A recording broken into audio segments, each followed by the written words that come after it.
saying they are now prepared to back the bill. But this is not the end of the road for Rishi Sunak. Even if the bill squeaks through this evening, it could be the beginning of the end of his premiership.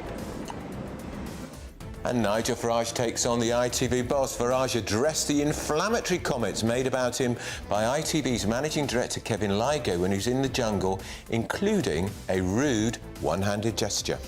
But I would say to you, Mr. Kevin Lygo, the boss of ITV, it's up to you, mate.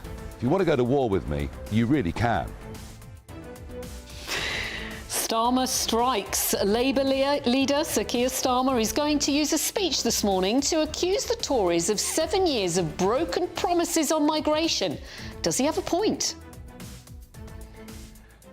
And is it happy election anniversary? 4 years ago today, Boris Johnson won the landslide election victory. Would you like to see him back as Prime Minister?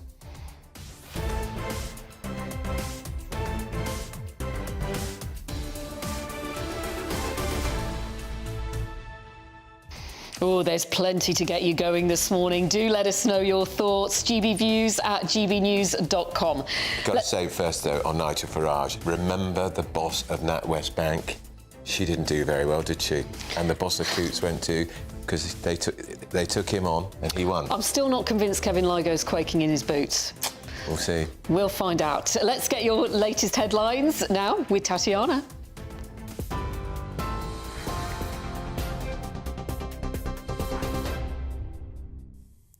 Pip, thank you and good morning. This is the latest from the GB Newsroom. The Prime Minister's fighting for his political future as he attempts to persuade a group of rebel Tory MPs to back his Rwanda bill ahead of a key vote this evening. A warning: the following contains flashing images. Rishi Sunak has hosted co-founders of the new Conservative group, Miriam Cates and Denny Kruger, as well as Deputy Conservative Chairman Lee Anderson and several key members at a breakfast meeting. While some Tory MPs have given their support for the vote yesterday for the legislation, they've warned against any attempts to harden the measures. Former Special Advisor to Michael Gove, Charlie Rowley, told GB News the legislation does indeed go far enough. Country illegally, and when you're seeing thousands of people make that perilous journey across the Channel, having a Rwanda scheme that deports people to what would be ultimately a safe country in UK legislation, which will deter other people making that crossing, I think is something that we should welcome as a government, as a country, as a Conservative Party, to get behind that legislation. Hope that it can obviously be enacted. We'll have to wait and see. But it does sound like this is something that other lawyers employed by the government think will work. Meanwhile, the Labour leader criticised the Rwanda plan, telling broadcasters it's a gimmick and a piece of political performance art. Sir Keir Starmer told the BBC if the legislation becomes law, he would repeal it if Labour wins the next election. He'll give a speech in Milton Keynes and is expected to accuse the Tory party of 7 years of broken promises on migration. Shadow Education Secretary Bridget Phillipson echoed his comments. We won't be supporting the government this evening. I mean, I expect they will get their legislation through. They have a big majority in Parliament, but we don't believe what they're setting out around the Rwanda project is the right way to be approaching this. We don't think it's a workable scheme. We think it's a total gimmick, and we've already sent £300 million, or will be sending a total and rising of £300 million to Rwanda with no plans to send anyone there. In other news, the pace of wage growth has eased back by more than expected, whilst UK unemployment remains unchanged. The Office for National Statistics says wages rose by 7.3% in the 3 months to October, which is down from 7.8% in the previous 3 months. This was the steepest fall in earnings growth since the 3 months to November 2021. Chancellor Jeremy Hunt said it's positive to see inflation continue to fall and real wages growing. And finally, some good news for renters as price increases are expected to halve by the end of next year. Rents have increased by nearly 10% over the past year, leaving potential tenants stranded in the cost of living crisis. But there are signs the UK is now past peak growth. Property website Zoopla expects annual rental growth to drop to 5% by December next year. You can get more on all of those stories by visiting our website, gbnews.com. Now back to Andrew and Pip.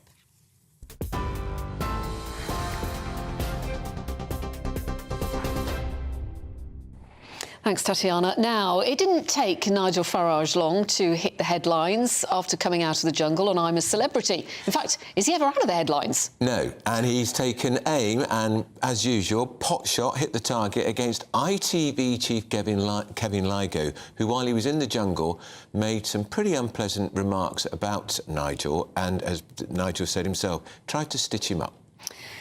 Let us know what you think. This is what happened. The managing director made a rude one-handed gesture. This is what we've been told. We weren't there, but this is what we're told. Made a rude one-handed gesture at an ITV promotional event when joking about the sign language for Nigel Farage and joked that Nigel would come home in a dinghy after the jungle. Take a listen.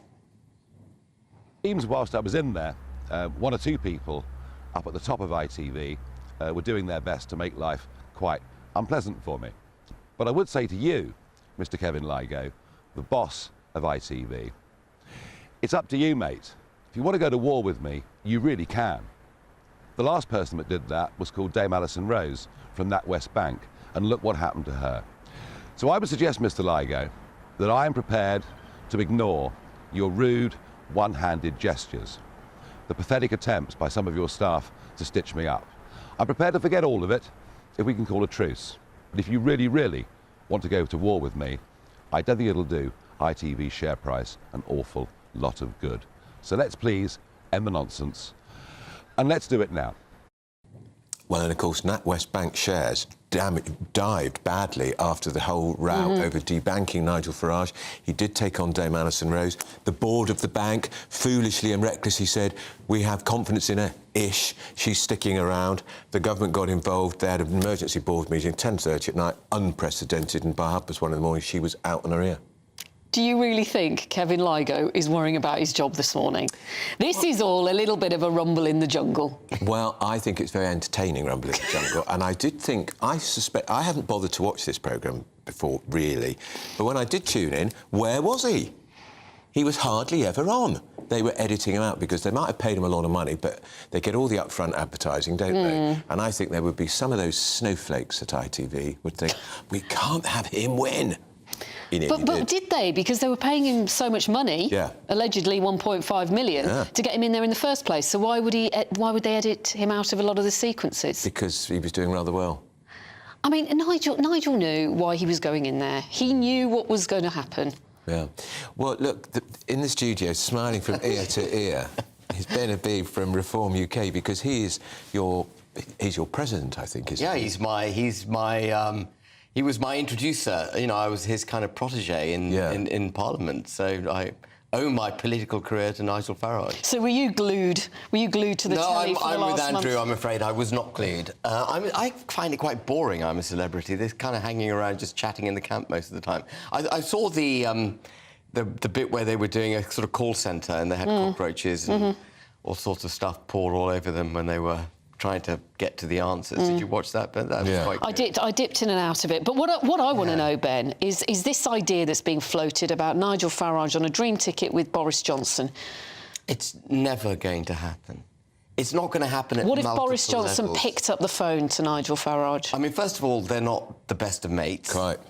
You know, they have had, run-ins in the past. But Boris isn't the Boris Johnson of old. Remember, people seem to forget that actually before he was ousted from power, and actually I think the reason he was ousted from power was an awful set of council elections in which Wandsworth was lost for the first time in 40 years, Westminster was lost, West Oxfordshire was lost, Barnet was lost. Do you remember that? I do. And I think there were a couple of by-election results as well for that seat down in Devon, the name of which escapes me, which had been Conservative ever since it was formed in 1900 and something. Yeah. And so his popularity was waning.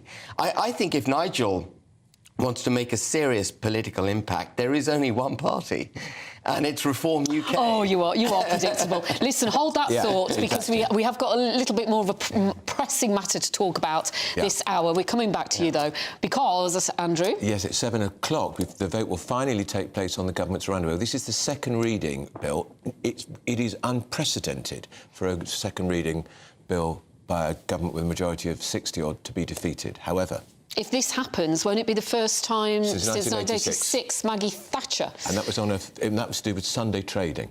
Yes. Which was almost like a conscience issue. So that's what, nearly 40 years ago. Yeah. Well, let's bring you bang up to date with what's going on, because last night the One Nation Tory MPs pledged they will vote for the policy, and Rishi Sunak is trying to convince rebel Tory MPs to back the policy. But how is that going to go? Well, we can get more on this with our political correspondent Olivia Utley. We understand the Prime Minister's been trying to seduce them with smoked salmon this morning, Olivia. How did all that go down?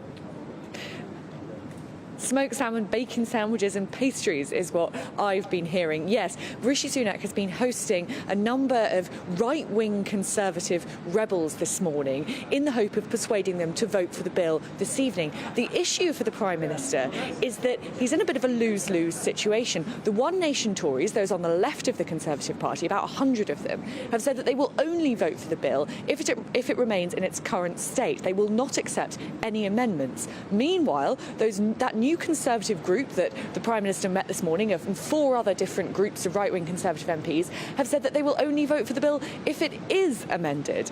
From what I'm gathering this morning, there was a handful of Tory MPs who said that they were prepared to back the legislation after speaking to the Prime Minister this morning. But there were several others who are digging their heels in and are saying that they will either vote against it or that they'll abstain. The issue is for these rebels that although the Rwanda legislation would officially deem Rwanda a safe country, meaning that the scheme as a whole could get up and running again, it does leave a bit of wiggle room, if you like, for individual migrants to go to the courts and say that in their own specific personal circumstances, deportation to Rwanda would be dangerous. Now, the government this morning is trying to persuade those Conservative rebels that the instances where migrants could avoid deportation on these mitigating circumstances would be very few and far between. They claim that it would only be women in the latter stages of pregnancy, for example, who would be unsafe to fly, and those with dangerous illnesses which would be untreatable in Rwanda. But the million-dollar question is, will the Conservative rebels believe the Prime Minister? And that really gets to the crux of the issue. It's turned into a question of trust. Those Conservative backbenchers don't seem particularly willing to take Rishi Sunak's word for it that his legislation is tight enough. And this just really reminds me of the dying days of Theresa May's premiership, when she was trying to get those Brexit deals through Parliament night after night after night. Yeah. And ultimately, her backbenchers just didn't really trust her. And that precipitated the beginning of the end of her career. Could something similar be about to happen to Rishi Sunak? And it's not all about whether or not he gets the bill through. Even if he does manage to squeak it through with a small majority this evening, which the rumblings in Westminster suggest is possible, that could leave him in a lot of trouble when the bill gets to the House of Lords, who are far more left-leaning than the Commons. They would probably feel emboldened to vote it down if it only gets through the Commons with a small majority. And then Rishi Sunak is in trouble all over again. Plenty of people I'm speaking to this morning are saying that the chances of him now clinging on to his job until the end of 2024 are looking quite small. Interesting. That's Olivia Utley, our political correspondent. Ben Habib's still there. Ben, even if they get it through today, I would argue he gets into a lot more trouble before he gets to the House of Lords, because when the Commons comes back in January and February, these groups of MPs will be tabling a blizzard of amendments. Yeah. I mean, what we're seeing, I think, is the falsity of the claim that the Conservative Party is a broad church. Actually, what the Conservative Party is a divided church, and it always has been. You know, you've got the One Nation kind of Conservatives on one side, and then you've got what they call the right wing, what I just call common sense lot, on the other side, who want, you know, to champion lower taxes, deregulate, and do all the sensible things that would actually save this country. And they're divided. And on occasion, when things are going well in the economy and there aren't too many problems, that division isn't apparent. But the minute the Conservative Party hits a road bump, like it did with Brexit, that ideological split is absolutely shown for what it is. And we've had it repeatedly since 2016, and we're seeing it again now over Rwanda. Some would say the common sense lot, though, is the One Nation caucus, who want to see international law upheld in all this. So now, that's a really interesting point you make. Under the Universal Declaration of Human Rights, Article 21, it is a requirement that governments govern with a democratic mandate. And in other words, laws are made by a democratically elected legislature. The European Court of Human Rights has no democratic mandate. It's not answerable to the British people. Yet it is making laws, and those laws are applicable in the United Kingdom. And I think that actually the European Court of Human Rights now, in the manner in which it's acting, is breaching British national human rights. I know that's a bit difficult to get your head round, but it is an unelected, so-called independent body with no democratic mandate. And that in itself is a breach of human rights. Oh, you could argue as well, couldn't you, Ben? If you could think about the flight that was stopped, the deportation that was halted by this wretched court, we don't even know the nationality of the judge who did it. Yeah. The name of them, it's all the behind gender, closed doors. all behind closed doors. We know there are 46 countries who are part of this European Court. It is an outrage that we don't know which judge reached that conclusion, so we can challenge him or her about why they came to that conclusion. Absolutely, it's opaque. It's like so many of these independent bodies that, you know, they use the word independent, but what they really mean is unaccountable. Yeah. And you take the European Court of Human Rights, in all the years that it existed up to 1995, I think from 1946 to 1995, it adjudicated 850 times. Since 1995, it has adjudicated 23,500 times. It has absolutely exploded in... And it's... When it adjudicates, it's not applying law, it's applying its interpretation of the Convention. And the Convention is only 17 or 18 points. And it's applying its interpretation. It, therefore, is making law. That's what I mean about it being an undemocratic law-making entity, which in itself is a breach of human rights under the Universal Declaration of Human Rights. So leaving aside Rwanda, forget about Rwanda for a second, we shouldn't be part of a European convention where the supreme body is in the habit of making law willy-nilly that affects our people, Ben, and we have no ability to hold them to account. What would make some people nervous is when you look at the countries that aren't part of the ECHR, like Russia, United like States? Belarus. Well, they were kicked out. Well, but they were kicked out because of what... Do we really going on. want to join the likes of Russia and Belarus in not being part of the ECHR? The defining difference between Russia, Belarus and ourselves is our country established human rights. You know, at a time when our empire was at its peak, at its zenith, we decided it was a good thing to establish human rights. So we lead the world in the establishment and promotion of human rights. We don't need the European Convention. The European Convention was set up, remember, to police Germany and France, effectively, because they couldn't keep their mitts off each other. You know, every time we turned our backs, they were at war, and we had to bring some sort of balance to Europe. The ECHR exists to keep Europeans in check, not the United Kingdom. We've got a long tradition in history in establishing and upholding human rights. We've also got something called the Supreme Court, so why do we need another court telling us what to do? Yeah, but we've just been trying to override that, haven't we? Yeah, but at least they're British judges in the sense that they are more accountable. To us, yeah. And we know who they are.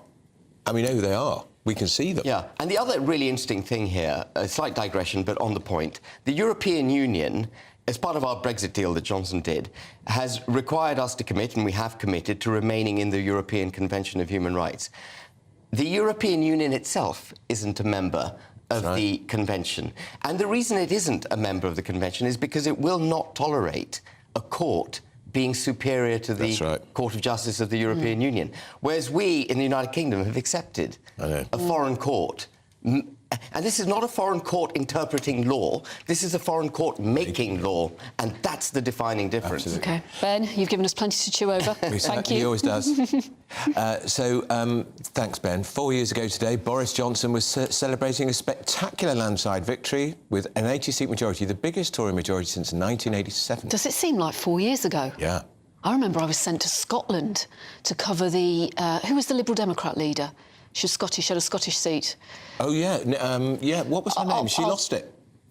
She lost it. She did lose it, and I was sent to cover that. Yes, and because somebody let us know. Anyway, she clearly hasn't lived long in the memory. But since then, since 2019, according to the polls, the Tories are facing an election wipeout next year due to their handling of COVID, immigration and cost of living crisis. Jo Swinson. Joe who? Sorry to be unkind. It doesn't seem like 4 years ago to me. I have to say, all that talk about levelling up, do you remember? Boris Johnson? I do. Levelling everything up. Well, joining us now to discuss whether or not the Tories need Boris back is the former editor of The Independent, Chris Blackhurst. Chris, you are chuckling away there. What is your answer to that question? I'm chuckling away because it's here we go again. I mean, I'm just sitting like everyone else in this country, most people, watching a political party which, in theory, is the most successful political organisation in the world, tear itself apart. And here we go again with more people trooping into Downing Street, Prime Minister pleading, Prime Minister's job on the line. Oh my God, it's incredible. The funny, you're right, Chris, and you and I have written about this many times, but they do bounce back, don't they? And people who say, oh, this time it's different, they're dead in the water, I don't buy it, because they do have this ability to, well, as I say, just that, they bounce back every time. Maybe not this time. I think, yes, well, possibly, maybe not this time. I think the country now really is ready for change. I do have a sneaking suspicion that, and I never thought I'd say this, that Boris might make a difference. Whether he'd make enough difference to swing it entirely, I'm not sure. He's certainly hugely popular. I'm from the north. I'll ask you about that, Chris. When you say he's hugely popular, just tell me about where your thinking comes from with that, because the COVID inquiry, for example, what happened during the pandemic, whether you think it's Boris Johnson's fault or not, in the country at large, there appears to be quite a lot of anger towards Boris Johnson about that. He might be the fall guy, he might be the villain of the piece, but there's a lot of anger towards him. He is. Look, there is a lot of anger towards him, no question. But on the other hand, I also say that he retains a huge popularity, and he achieved something that I never thought possible. I'm originally, and I didn't think Boris Johnson could win the North of England. He managed that. He's still very popular. And the popularity, what do you put it down to? Because look, he's an old Etonian, he did the classics, he's got a reputation for not being completely truthful, Chris, when he answers some of his questions, and yet that popularity continues. What is it that he's got? Is it just some innate charisma? Yeah, it's charisma. He's got this broad brush boosterism. I mean, he always sees the bright side. Now, whether he's justified in doing that, I don't know, but people like him for it. I mean, if you put him alongside Richie and Keir Starmer, they're technocrats. They like the detail, all the minutiae. Boris doesn't care about that, and that's where most people are. Yeah. OK, Chris, thank you so much, and apologies if you're watching or listening, and there was a little bit of break up there, not the best signal, but we got the measure of what Chris had to say. We'll ask you what you think. Should Boris be back? Is he the best they've got, the Tories? It's 4 years today since he delivered that resounding 80-seat majority, and we'll have more expert analysis now. The Rwanda bill is it going to get enough votes later today? This is Britain's Newsroom on GB News. A brighter outlook with Box Solar, sponsors of weather on GB News.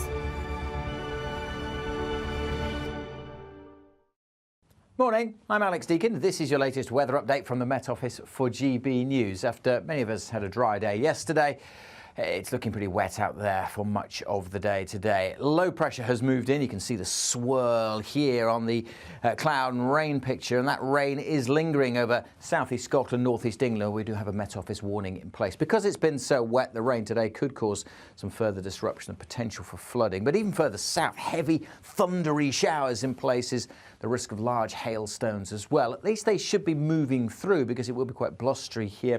Feeling quite cool wherever you are, but in the brighter spells in the south, we may see temperatures getting up into the teens. As we go through the afternoon and evening, staying largely fine and clear over northeastern Scotland. The rain should slowly peter out from parts of southeast Scotland, but maybe lingering over northeast England. The showers tending to fade elsewhere as well, so many places will become a little drier overnight, and certainly colder across Scotland, Northern Ireland. A more widespread frost likely as we head into tomorrow morning. It's likely to be pretty drab, though, first thing tomorrow over eastern parts of England especially. And the rain and drizzle, although not as heavy as today, may well linger over northeast England, parts of the East Midlands and East Anglia well into the afternoon. For many, though, certainly in the west, tomorrow's a fine day. Yes, a bit of a chilly start, but looking much drier and brighter with some sunny spells. And for many of us, it looks a lot drier from Wednesday onwards. That warm feeling inside from Boxed Boilers, sponsors of weather on GB News.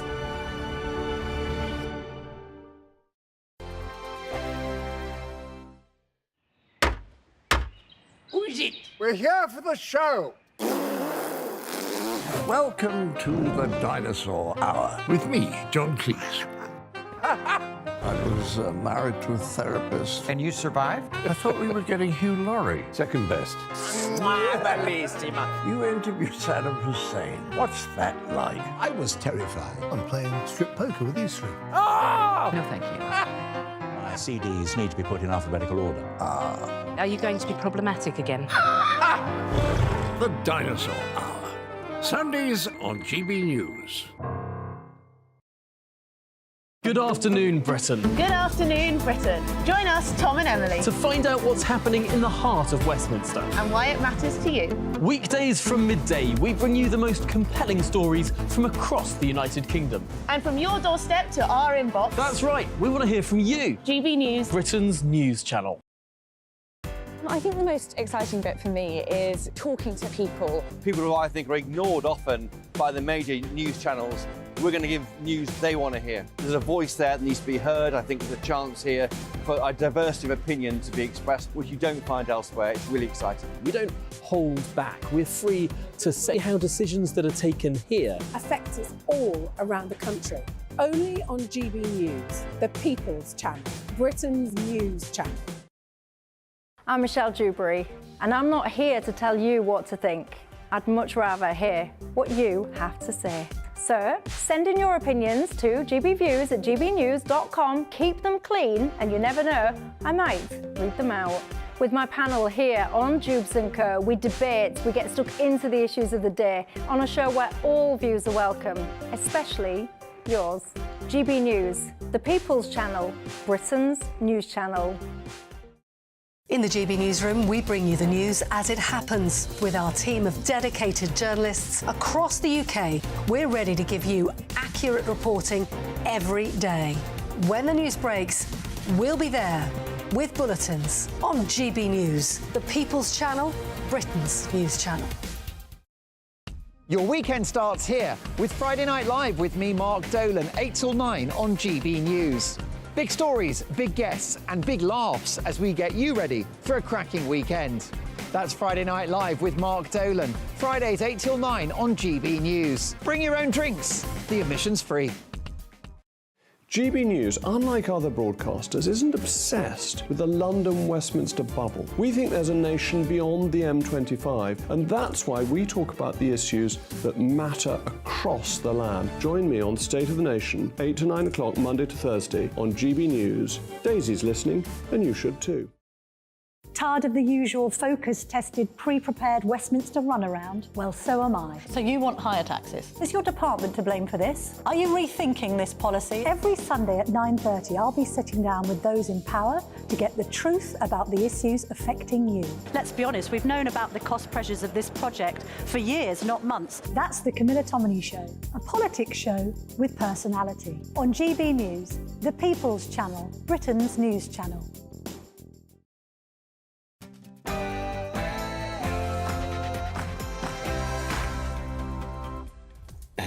It's 10 a.m. Good morning on Tuesday, the 12th of December. This is Britain's Newsroom with Andrew Pearce and me, Pip Thompson, in for Bev Turner. So Rishi's Crunch talks. The Prime Minister's trying to convince wavering Tory rebels to back the Rwanda bill this evening. We'll have the latest. Starmer strikes. Labour leader Sir Keir Starmer's dismissed the Rwanda plan as a gimmick and a piece of political performance art. And Farage takes on the ITV bosses. Nigel Farage addressed those inflammatory comments made about him by ITV Managing Director Kevin Lygo when he was in the jungle, which included a rather rude one-handed gesture.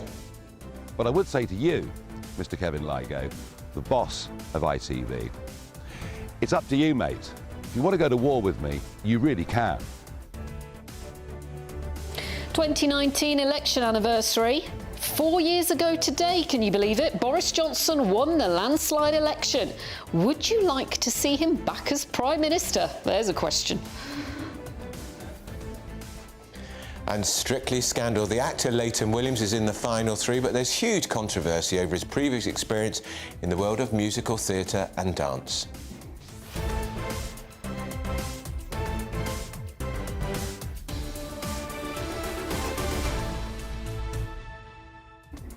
So plenty to get your teeth into this morning. Let us know your thoughts. gbviews@gbnews.com. Do let us know your name as well and where you are from. We'll read out some of your comments a little later. First now, let's get your headlines with Tatiana.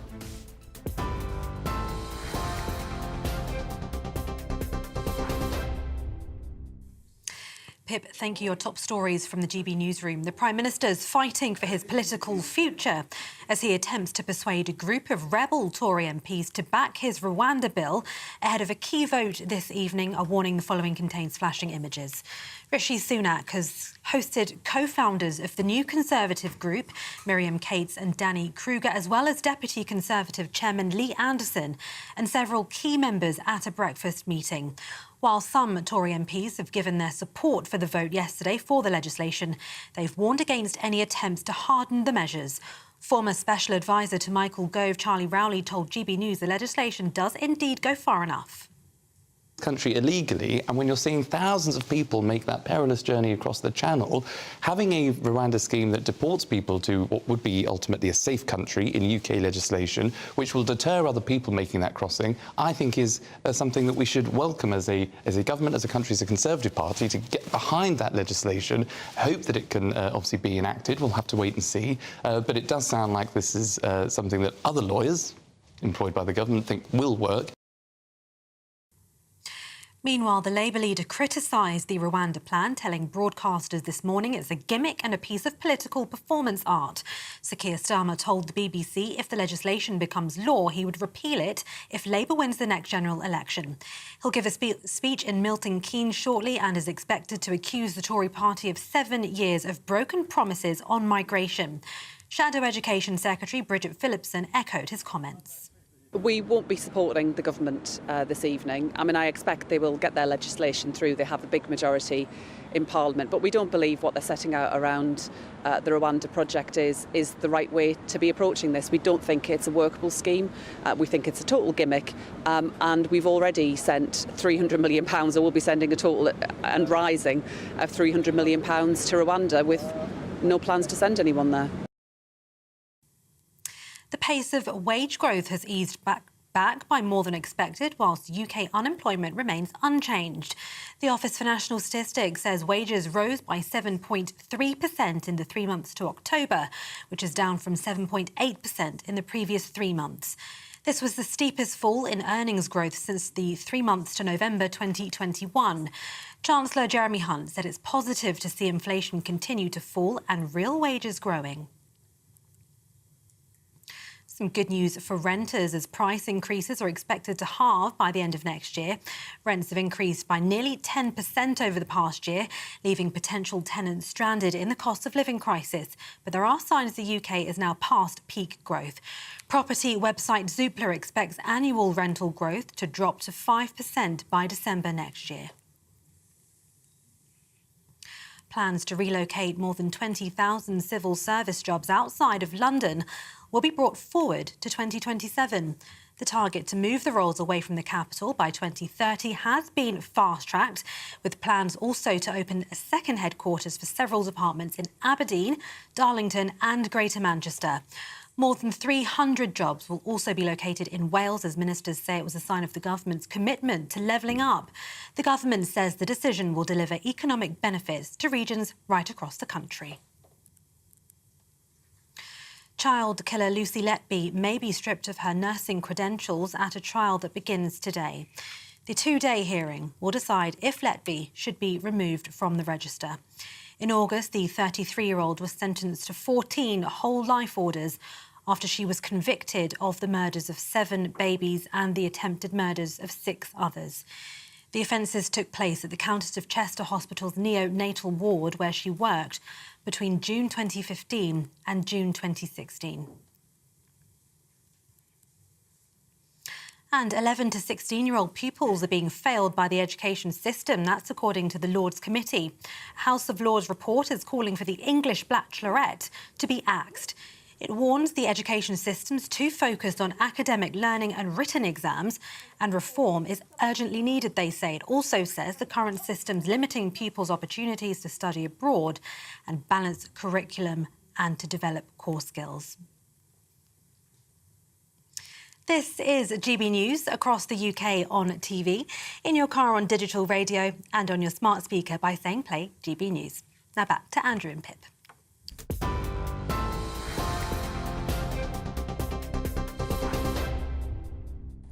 Well, the countdown's on. The arms are being twisted in the House of Commons. 2 guests in the studio with us know all about the arm twisting that goes on in crucial votes. There's 7 o'clock tonight. We'll get the vote on the second reading of the Rwanda bill. Yeah, Rishi Sunak is working on convincing a number of rebel Tories to back the bill. He even seduced them with a bit of smoked salmon a little earlier this morning over breakfast. Well, let's talk about this with former Minister of Northern Ireland, Arlene Foster, good morning, and former Brexit Secretary, David Davis. How is this going to go at 7 o'clock, David? BBC called me a Brexit warhorse. A compliment. I think. I think we're going to win it. If my colleagues are sensible, we're going to win it. I mean, they're not always, David. They're not always. They're not always. And we've had disasters in the past. You referred earlier, I think, to the 1986 defeat, and people forget in that year, Margaret Thatcher thought she was going to lose her job in the Westland crisis, and we lost Rydale. And yet we came back with a majority over 100 in less than a year. So these crises can blow over, and frankly, if he carries this off, this will actually show Rishi showing some leadership, doing something really controversial, solving a massive problem that was handed to him by Boris. And Bill, the Star Chamber, we've heard all about this Star Chamber. People like Sir Bill Cash, a veteran MP, lawyers have looked at it and they've concluded that the bill isn't workable in its present form. But there are many lawyers, may I say, who are a little more illustrious, who say the opposite. Well, I tell you what, if you or I tried to hire the 4 lawyers who gave the commentary on this yesterday saying it would work, I think we'd go bankrupt instantly. They're so expensive. Really, really top-class lawyers. And look, nothing is... what we've got to understand is nothing is risk-free in the law. We know that. Anybody who says to you, this court case is going to go this way, is off his rocker, right? But these people have said this is the best, this is the optimum, the best place you can be. And so, bear in mind, I mean, I've been involved in these battles in the past. I'm probably your only guest who's beaten the government in the European Court and beaten the European Court in the British Parliament. I've seen the battles. It's over prisoners' votes. Prisoner votes, which is exactly the same issue, stopping the European Court overreaching its powers. What Ben was talking about earlier. We can do that. We can stop it. And by the way, I did that in conjunction with Jack Straw, who wrote the Human Rights Act. Former Labour Home Secretary. Former Labour Home Secretary, very eminent guy, but he wrote the Human Rights Act, and he wrote the Human Rights Act to allow us to ignore the thing. That's the point. You've got to... and people look at this with such simplistic views. Do the rebels think that they're helping the party? And if so, why are they thinking this is helping a party that is clearly fractured and is clearly up against it now when it comes to the next election? Well, I mean, I've heard, in all these sort of interviews everywhere, that, how is this is threatening Rishi Sunak as Prime Minister. No, it's not. It's threatening their colleagues. In winning their seats. Every time we go through this sort of rota, you knock 10, 20, 30 seats off how many we're going to win next time. So it's not smart. And look at the substantive facts. I mean, just so your viewers can understand the detail of it, there are a couple of really big issues. Number one is the problem was the European Court, as you said earlier, anonymously, stopped the aircraft taking off from the tarmac by what's called a Rule 39 order. Right? We can now ignore those. Under this law, we can ignore those, right? So that's the first thing. In other respects, this bill is full of what they call notwithstanding clauses. We can ignore this, we can ignore that. It's enough to give Bill Cash an exciting dream. There's so many notwithstanding clauses in there. So it works from that point of view. If you want to go further, however, and Ben was saying this, and this is what the ERG want to do, and go further, take away all rights of appeal. All rights of appeal to the court, right? Just imagine, you've heard the sorts of things that might be, women in their final stage of pregnancy. Just imagine I'm one of the deportees, right? And I've got deep vein thrombosis. I can't make an appeal to a court to stop them putting me in a plane, which will kill me. Or I've got late-stage cancer, which can only be treated in a limited number of Western places, not in Rwanda. I can't go to the court. Or instead of getting David Davis, they've misspelt it, and they've got the other one, the Welsh secretary. He can't get to the court. And of course the Home Office never makes mistakes. Funny that. No. So that's a fundamental. That's a British right, let alone a European right. That's a right that's been around for hundreds of years. So you can't take those away. Let's bring Arlene Foster into the discussion, because look, you've been hearing these things when they're literally arm wrestling to try and get legislation. I was never offered smoked salmon, though. I'm very disappointed. Well, when you were First Minister, what did you do to get people over the line? Oh, my goodness, engagement. And I think it is important to engage with colleagues, because Rishi Sunak has had his colleagues in this morning. He has spoken to them. We understand that he has told them that he's not pulling the bill, but he will consider amendments if they're within the framework. And I think it's important to say, and in agreement with David, that this bill should go through its second stage and then allow the discussion to take place. And if there are disagreements about different parts of the bill, then let's have those disagreements and let's discuss them.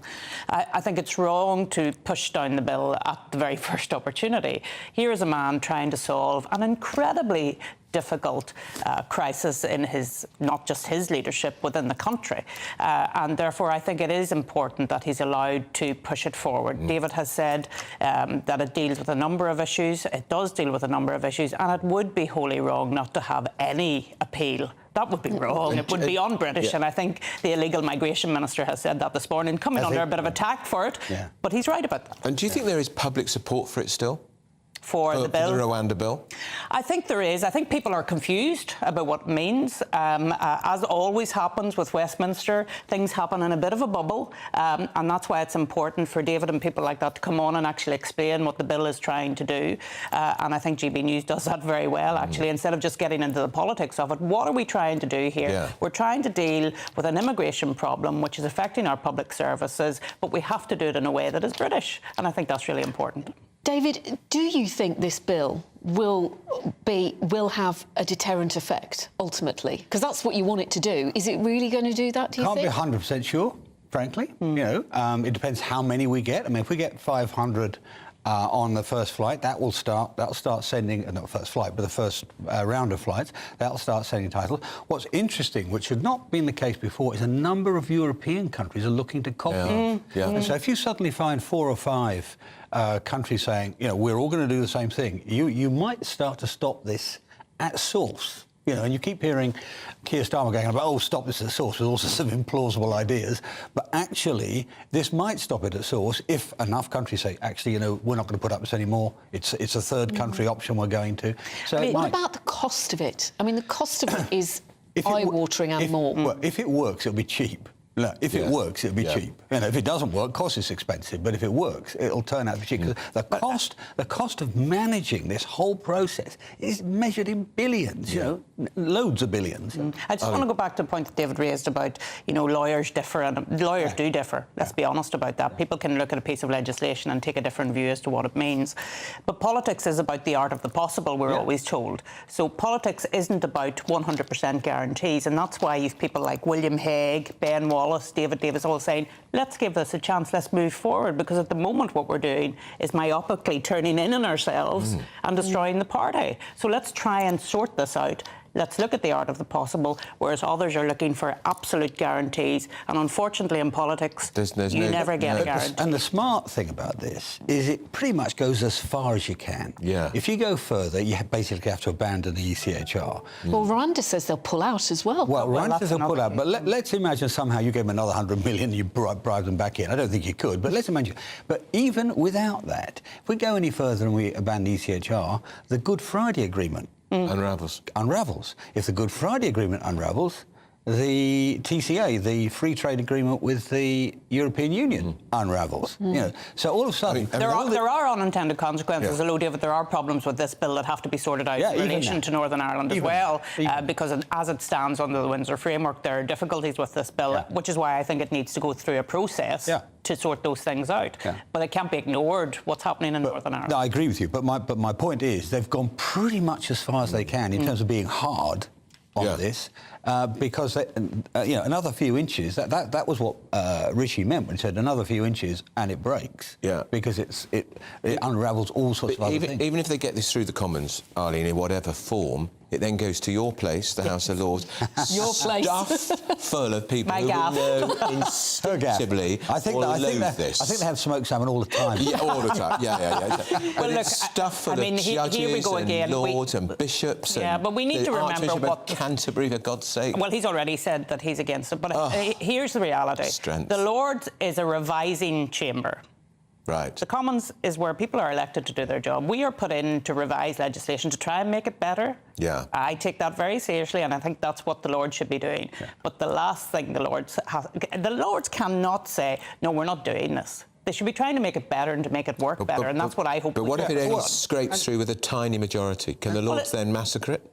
No, it'll go back to the Commons, and the Commons will reject whatever has been put forward, and then it will come back. It'll be ping-pong. But, I mean, at the end of the day, the government should always get their way, because we're just a revising chamber. And I will be reminding the bishops that while they're doing this and wasting time, lives are put at risk. Yeah, that's true. Every day, another set of boats sets off across the channel. Yeah. You know, if 50 people die because it's been delayed by the Lords, I'll remind them of that. And it's what Ben Wallace says, don't make the perfect the enemy of the good. The former Defence Secretary. A very powerful piece he wrote today in the Telegraph. A very powerful piece, and the fact that he doesn't intervene very often, I think it makes it even more powerful, actually. And what he's essentially saying is that, you know, we're looking for a perfect solution. It's not there. Let's look for a good solution. Well, do you think, David, this is the right priority for the government? When you talk to your constituents, is this what they're talking about? No, it's number 3. Basically, it's not number 1 and 2. 1 and 2 are basically economics, cost of income, living. cost of living, taxes. Number 2 is a health service. But this is overshadowing all that. Well, but he's got to fix it. I mean, as I said, he didn't create this problem. Rishi didn't create this problem. It's sitting there, right, hanging over from Boris. And of course, what precipitated this action was the courts themselves turning it down. So he can't leave a crippled bill on the statute. So he's got to deal with it. I mean, I actually think, you know, that he's shown some pretty solid leadership in this, you know, and sometimes leadership is pricey and painful, you know, and he's stuck to his guns. And it must have been tough for him yesterday, being at the COVID inquiry all day while this was going on. At the same time, and he was pretty tough there too. I mean, he was. It's a story for another day, but I think he was dead right about the scientists, you know, about them changing their mind all the time and then expecting everybody just to do what they're told. You know? Eileen, before we let you go, just briefly, the government is talking about £2.5 billion extra cash to go to Northern Ireland to try to get the power sharing assembly back online.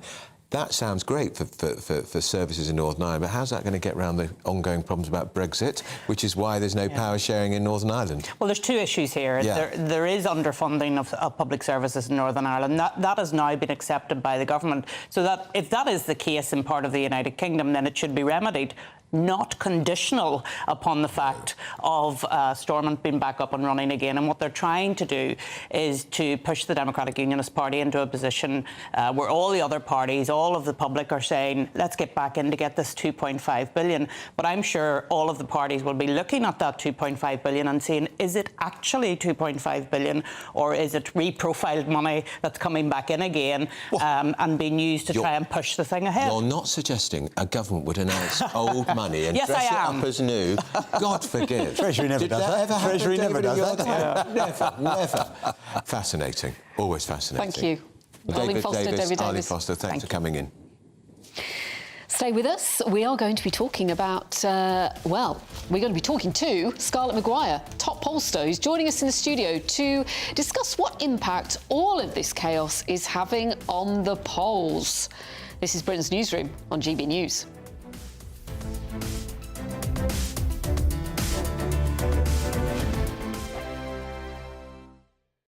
Wake up to the headlines with Headliners every morning at 5 a.m.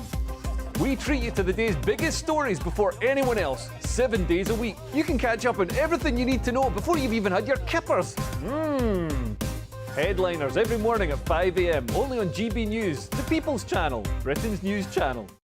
I'm Andrew Doyle. Join me at 7 o'clock every Sunday night for Free Speech Nation, the show where I tackle the week's biggest stories in politics and current affairs with the help of my 2 comedian panellists and a variety of special guests. Free Speech Nation, Sunday nights from 7 on GB News, the People's Channel, Britain's news channel. Big news, big debates, big opinion.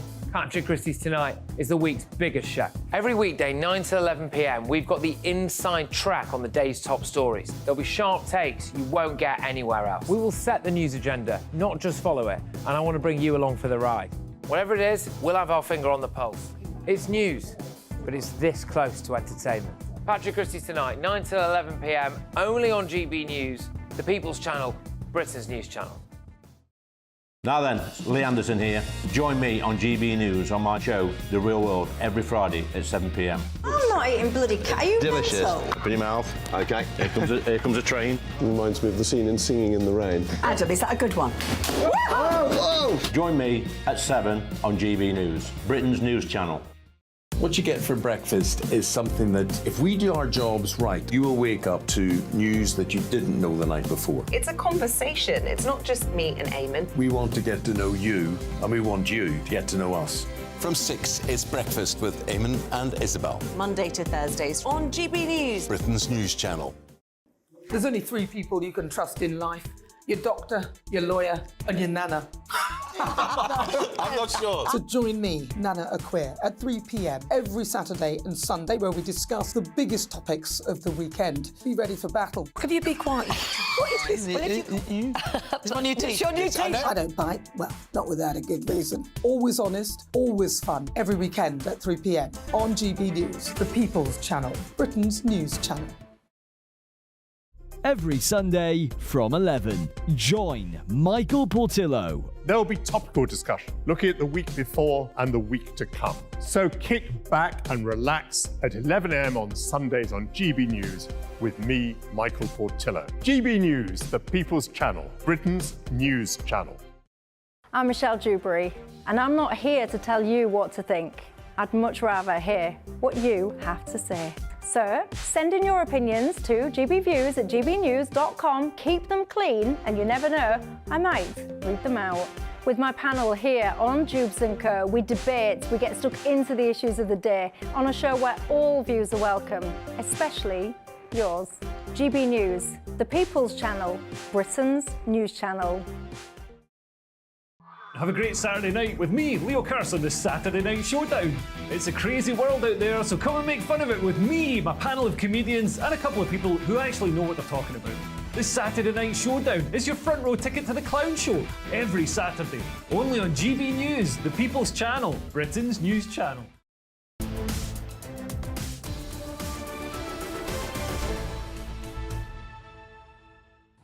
And it's 10:23 with Britain's Newsroom on GB News with me, Andrew Pearce, and Pip Thompson, who is in for Bev Turner.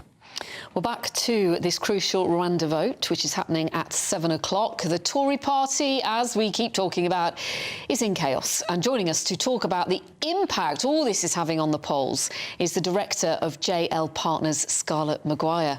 Good afternoon. Good afternoon. What are the polls saying then, Scarlett? Good morning, I should say. I'm a bit ahead of myself. It's because I'm so excited about this vote. What are the polls saying? I think it's sort of too soon to read the polls since the sort of Rwanda chaos that we've had last week and spilling over into this week. But I think I'm put a pretty safe bet on the fact that it's going to make them worse, not better. Now, at the moment, Tories are 20 points behind Labour-ish. Yeah, which is basically where it's been all year, actually, give or take. So there were hopes that in the Conservative Party they were coming up in spring and that gap might be narrowing. There was sort of glimmers of hopes for them in September that might be closing again, and actually it's just sort of stabilising at 20, maybe even close to 25 points, depending on which polls you look at. David Davis was saying earlier, Scarlett, that he thinks Rishi Sunak's shown real leadership on Rwanda. He's sticking to his guns. He's got a plan. OK, not all his party likes it for different reasons.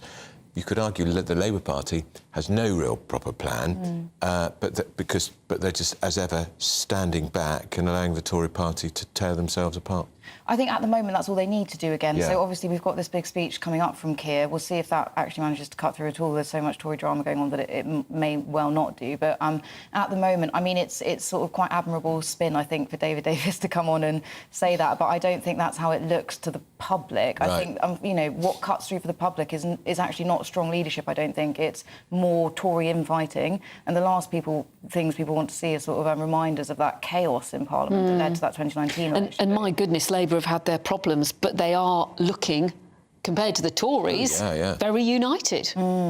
Yeah, and it's... I think the problem is with Rishi Sunak is that he's increasingly associated with chaotic Conservatives that we've seen over the last few years. And that was supposed to be what he wasn't. Exactly. He was supposed to have stopped the chaos of the Boris years and bring order and semblance of respectability and an organised man who's great on detail, and yet here we are, chaos again. Also, and that's the problem, right? Because you've got sort of the chaos of Boris, but without any of the charisma or charm. And now that is, you know, Boris is very tainted now anyway with the public. But I think that's a real problem when your whole strength of your personal brand was meant to be strong, competent, maybe a bit boring, but actually could get things done and keep a lid on all of this. And so if that goes in the bin, you've not really got much left. We've been talking about Boris a lot this week because it's the 4th anniversary today. How on earth did the Tories throw it all away? Extraordinary. 80-seat majority. Yeah, biggest majority since Mrs Thatcher's in 1987. But also this speculation that's been around that perhaps Boris could do a deal with Nigel Farage, the Dream Team, transform the Tories' election prospects behind the Red Wall. Had Boris Johnson's father on this very programme last week saying just that. What do you make of all that speculation? Would it translate in the polls? I think it's an interesting question. I think Nigel Farage would be a different prospect, actually, at this moment from a joint ticket with Boris. My feeling is that Boris is still too tainted with the electorate. Because of Partygate? I think, yeah, especially because of Partygate. And that completely turned the public's views of both him and the sort of administration completely on its head. And actually there was this real sense of bitterness and resentment and a sort of lens through which they view the rest of the Conservative Party, including Rishi Sunak now as well. So I don't think it's time for a Boris Johnson comeback. Nigel Farage is an interesting one, though. I think, you know, increasingly in focus groups we hear that from people who say they might not agree with him, but at least like that he is down to earth, appears down to earth and says what he stands for. And interestingly, they directly contrast him with Sunak and with Starmer and see him in quite a different and I think actually increasingly more positive light. Personality does appeal, doesn't it? I know we keep hearing... You need a big personality. But some people say, no, you don't. It doesn't matter if they're boring, as long as they demonstrate leadership, yada, yada, yada. But actually, that is what resonates. If somebody's got a personality, that does resonate with people. I think it does resonate, and you need something. So the outlook for the country is looking pretty grim at the moment. People are feeling pretty grim. The bills have been going up for a long time. They're feeling under pressure. A lot of people are feeling a lot worse off than they were a few years ago. And when things are looking that bleak, I think if you don't have anyone sort of able to sell you something or with any personality to bring you along, then it's no wonder that people are looking increasingly apathetic. When we talk Rwanda, we'll be talking about this tomorrow, big time, particularly if the vote goes the wrong way for the Prime Minister. In the issues that come up in your polling and your focus groups, how high is small boats? It's a good question. So we don't tend to separate small boats from immigration generally. Immigration tends to be is actually now increasingly the top issue for Conservative 2019 voters, which explains why Sunak's been concentrating on it so much.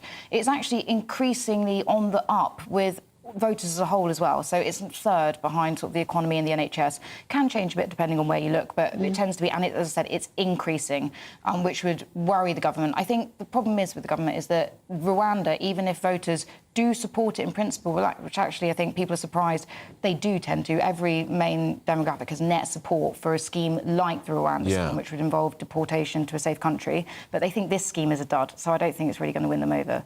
And is it ever going to work before an election? Well, that's exactly that. And you can see that they've backed themselves into a corner, so they're going to have to keep saying that's what it counts on. But, I mean, the voters are incredibly sceptical. We'll see if they manage to pull it off. And is there a yearning for an election soon, just to get this psychodrama over? I think it's not a sort of clamouring, but I think there is a real frustration that it feels like, you know, the Conservative Party sort of on its last legs. It's a bit like a, you know, a pet that you need to take to get put down. And it's a sense put to sleep. Don't say put down. That sounds far too brutal. Oh, sorry, but there is a little bit of that, and I think there's a frustration and just a sense that if they're in this sort of state, then the country can't be being governed properly. And I think they just quite like someone to get on and do that. And it might just be, and I think we were talking about this yesterday, it's 13 years of the same party in power, and it might be as simple as people just want a change. I think the desire for change is incredibly strong. I think the Tories have helped people on their way to that conclusion as well. Absolutely. All right, that's Scarlett Maguire. She's the director of JL Partners, a polling company. Still to come, Sir Keir Starmer is delivering his keynote speech any moment now. We will bring it you. We will bring it you. Bet you can't wait. Here on GB News. Let's get your morning news headlines first with Tatiana.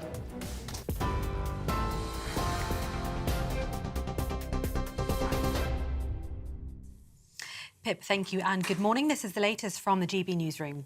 The Prime Minister's fighting for his political future as he attempts to persuade a group of rebel Tory MPs to back his Rwanda bill ahead of a key vote this evening. A warning the following contains flashing images. Rishi Sunak has hosted co-founders of the new Conservative group, Miriam Cates and Danny Kruger, as well as several key members at a breakfast meeting. While some Tory MPs have given their support for the vote yesterday, they've warned against any attempts to harden the measures. The Labour leader is to give a speech in Milton Keynes any moment now, and he's expected to accuse the Tory party of 7 years of broken promises on migration.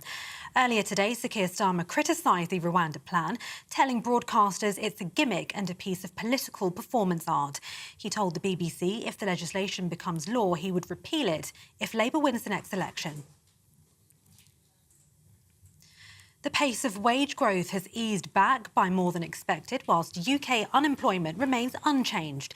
The Office for National Statistics says wages rose by 7.3% in the 3 months to October, which is down from 7.8% in the previous 3 months. This was the steepest fall in earnings growth since the 3 months to November 2021. Chancellor Jeremy Hunt said it's positive to see inflation continue to fall and real wages growing. And some good news for renters as price increases are expected to halve by the end of next year. Rents have increased by nearly 10% over the past year, leaving potential tenants stranded in the cost of living crisis. But there are signs the UK is now past peak growth. Property website Zoopla expects annual rental growth to drop by 5% by December next year. You can get more on all of those stories by visiting our website, gbnews.com.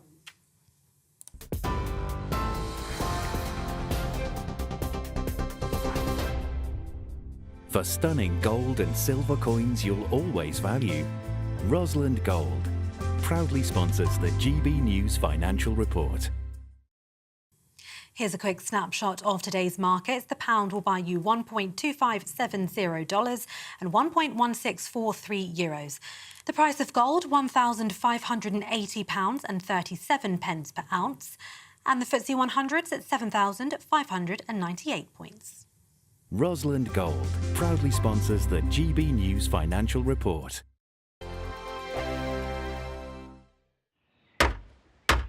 Who is it? We're here for the show. Welcome to the Dinosaur Hour with me, John Cleese. I was married to a therapist. And you survived? I thought we were getting Hugh Laurie. Second best. You interviewed Saddam Hussein. What's that like? I was terrified. I'm playing strip poker with you three. Oh! No, thank you. My CDs need to be put in alphabetical order. Are you going to be problematic again? The Dinosaur Hour. Sundays on GB News. Good afternoon, Britain. Good afternoon, Britain. Join us, Tom and Emily, To find out what's happening in the heart of Westminster. and why it matters to you. Weekdays from midday, we bring you the most compelling stories from across the United Kingdom. And from your doorstep to our inbox. That's right, we want to hear from you. GB News. Britain's news channel. I think the most exciting bit for me is talking to people. People who I think are ignored often by the major news channels.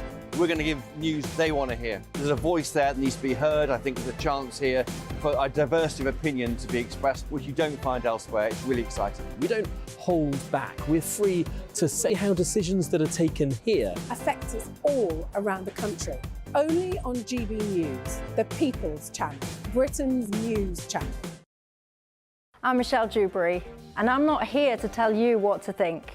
I'd much rather hear what you have to say. So send in your opinions to gbviews@gbnews.com. Keep them clean, and you never know, I might read them out. With my panel here on Jubes & Co, we debate, we get stuck into the issues of the day on a show where all views are welcome, especially yours. GB News, the People's Channel, Britain's news channel. In the GB Newsroom, we bring you the news as it happens. With our team of dedicated journalists across the UK, we're ready to give you accurate reporting every day. When the news breaks, we'll be there with bulletins on GB News, the People's Channel, Britain's news channel. Your weekend starts here with Friday Night Live with me, Mark Dolan, 8 till 9 on GB News. Big stories, big guests and big laughs as we get you ready for a cracking weekend. That's Friday Night Live with Mark Dolan. Fridays 8 till 9 on GB News. Bring your own drinks. The admission's free. GB News, unlike other broadcasters, isn't obsessed with the London-Westminster bubble. We think there's a nation beyond the M25, and that's why we talk about the issues that matter across the land. Join me on State of the Nation, 8 to 9 o'clock, Monday to Thursday, on GB News. Daisy's listening, and you should too. Tired of the usual focus-tested, pre-prepared Westminster runaround? Well, so am I. So you want higher taxes? Is your department to blame for this? Are you rethinking this policy? Every Sunday at 9:30, I'll be sitting down with those in power to get the truth about the issues affecting you. Let's be honest, we've known about the cost pressures of this project for years, not months. That's the Camilla Tominey Show, a politics show with personality. On GB News, the People's Channel, Britain's news channel.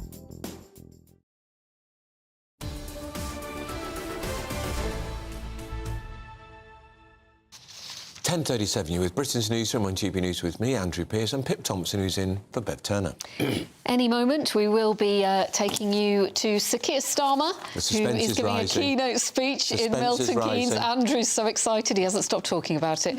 Let's see what you've been saying at home on some other topics. Andrew, what have we got? Well, lots of them on Boris Johnson. Remember, today it's the 4th anniversary of Boris Johnson's landslide election victory. Nigel Nelson, who's in the studio, was obviously doing a celebratory dance. So Brexit was done 4 years ago today. Boris wasn't given a chance as PM as COVID struck, and so did Dominic Cummings et al. They wanted him ousted from the get-go. He was never given a chance to prove what he could do. He'd have been a great PM if it wasn't for the backstabbers. What a waste of great talent.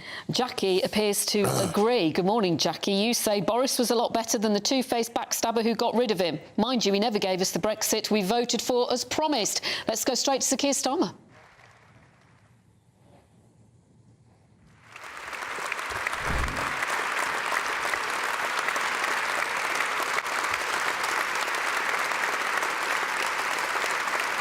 Thank you. Thank you, Louise, for those words, particularly your emphasis on service. I think that's so important for us as the Labour Party. You will be a brilliant candidate for North East Derbyshire, and I hope in time a brilliant Member of Parliament. And thank you to all of you for coming this morning. It is really great to be here in Silverstone, famous across the globe as a symbol of British innovation, ingenuity and speed. And not just in Formula One, also for the electrification of slightly bigger vehicles that you can see behind me. Those trucks here at Lunaz, a world leader in upcycling vehicles for the clean energy transition. Now, world leading. That's not something you could say about British politics in the last few years, is it? Yeah, I'm afraid the circus is back in Westminster again today. And people often say to me, all this is great for you, isn't it? But I have to say, honestly, no. Because it's not just politics, is it? It's the whole country.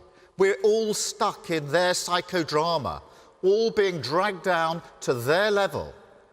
And that's what they just don't understand. While they're swanning around self-importantly with their factions and their star chambers, fighting like rats in a sack, there's a country out here that isn't being governed. A country that needs leadership. Public services crumbling. High streets stalked by antisocial behaviour. Families weighed down by the burden of higher mortgages. Nurses, teaching assistants, builders, drivers, shop workers, carers, people who never before missed a payment in their life, working harder than ever for the wage in their pocket, who now dread the thought of Christmas shopping, picking up little presents for the stocking, before quietly putting them back. Now, each and every one of these problems would be bad enough for Britain. But when they come together like this, they merge into something bigger and more insidious. A sense that nothing works, that we're going backwards, a country in decline. That's why next year, at the general election, there's something deeper and more visceral at stake than the usual competing arguments. I have no idea what they will say to justify 5 more years of this. But for the Labour Party, our job is to give Britain hope. Not the hope of the easy answer, the miracle cure, or the oven-ready deal. No, that's the road that got us into this mess. It's not the road out. We need a different hope, a realistic hope, a frank hope, a hope that levels with you about the hard road ahead, but that offers you an open hand and a clear destination. A sense of confidence, pride, a security in Britain's future, not just back within our grasp, but a purpose, a mission the whole country can work towards. That's what the election must be about. We cannot let the Tories take this country down with them. We cannot let them kick the hope out of our future.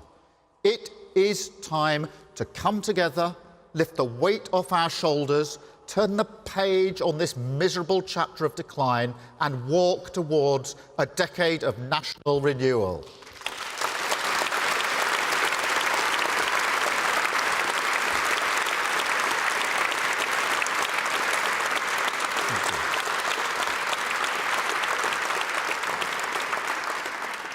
A decade of national renewal. Each one of those words is important. Decade, because that's how long it will take. That's not complacent, it's realistic. Of course, we can get moving straight away, but I have to be honest about the size of the hole we are in. National, because we will need the contribution of every citizen in this country. For too long, the Tories have written off working people, disregarded their communities as sources of the growth and dynamism we need. They don't understand the pride working people have for their town. And worse still, they never match their ambition. But mark my words, we will.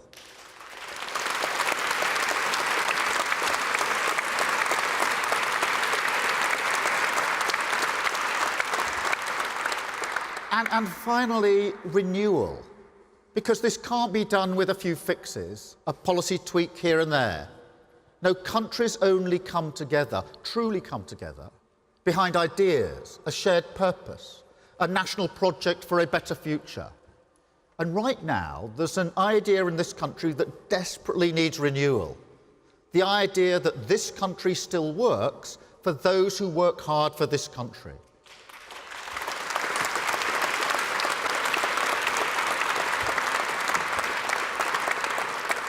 Now, Britain has been here before. I grew up working class. My dad was a toolmaker, my mum a nurse. And this was the 1970s when, like now, we had our fair share of cost of living crises. I know what this feels like. I know all about the what next anxiety of rising prices, the fear of the postman coming down the path. Will he bring another bill we can't afford?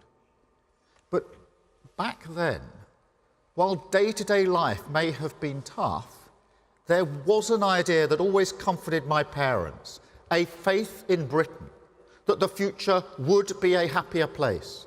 Britain would be better for your children. Hard work in the end, in the long run, would be rewarded fairly. The question is, do you look around our country now and still believe it? Do you feel with the certainty you deserve that Britain will be better for your children?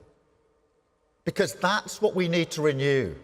That's the future we need back, the Britain we want to build. And until your family sees a way out, Labour will fight for you.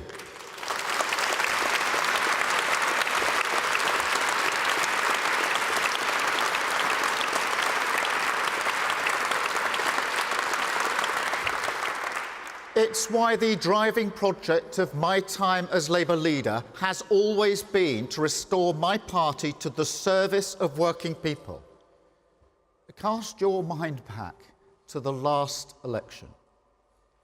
4 years ago today, December the 12th, 2019. The worst defeat for Labour since 1935.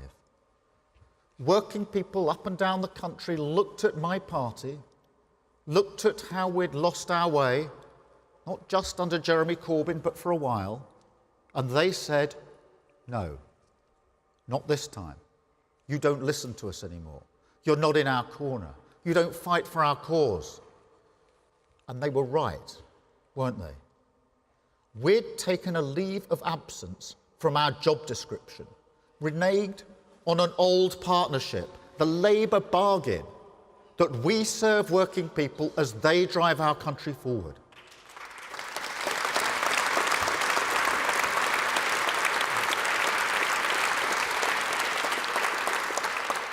And everything I've done as leader, every fight I've had, has been to reconnect us to that purpose, to make sure we never put working people in that position again.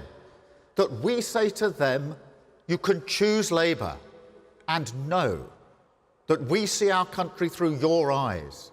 Know that we have changed fundamentally, not just a paint job, a total overhaul, a different Labour Party, driven by your values, relentless in earning your vote. It's a Labour Party that understands. The first duty of government is always to protect its people. That every pound of money we collect must be spent wisely, because it's yours. And that you can't have good public services without strong public finances. Policies always fully funded. A Labour Party that will conserve as well as reform. That understands the careful bond between this generation and the next. That will pass on our institutions, our environment, our obligations to one another in a better shape than we find them. And a Labour Party that has broken new ground in our relationship with business, that gets the value of private enterprise, understands working people want success as well as support, that borders must be secured, economic stability is the foundation for everything, but that in tough times like ours, we must use the power of government carefully but decisively to stoke the fires of renewal, the pride and purpose I know burns inside communities like this. In short, it's a Labour Party that is ready to fight for your values, serve our country and get our future back.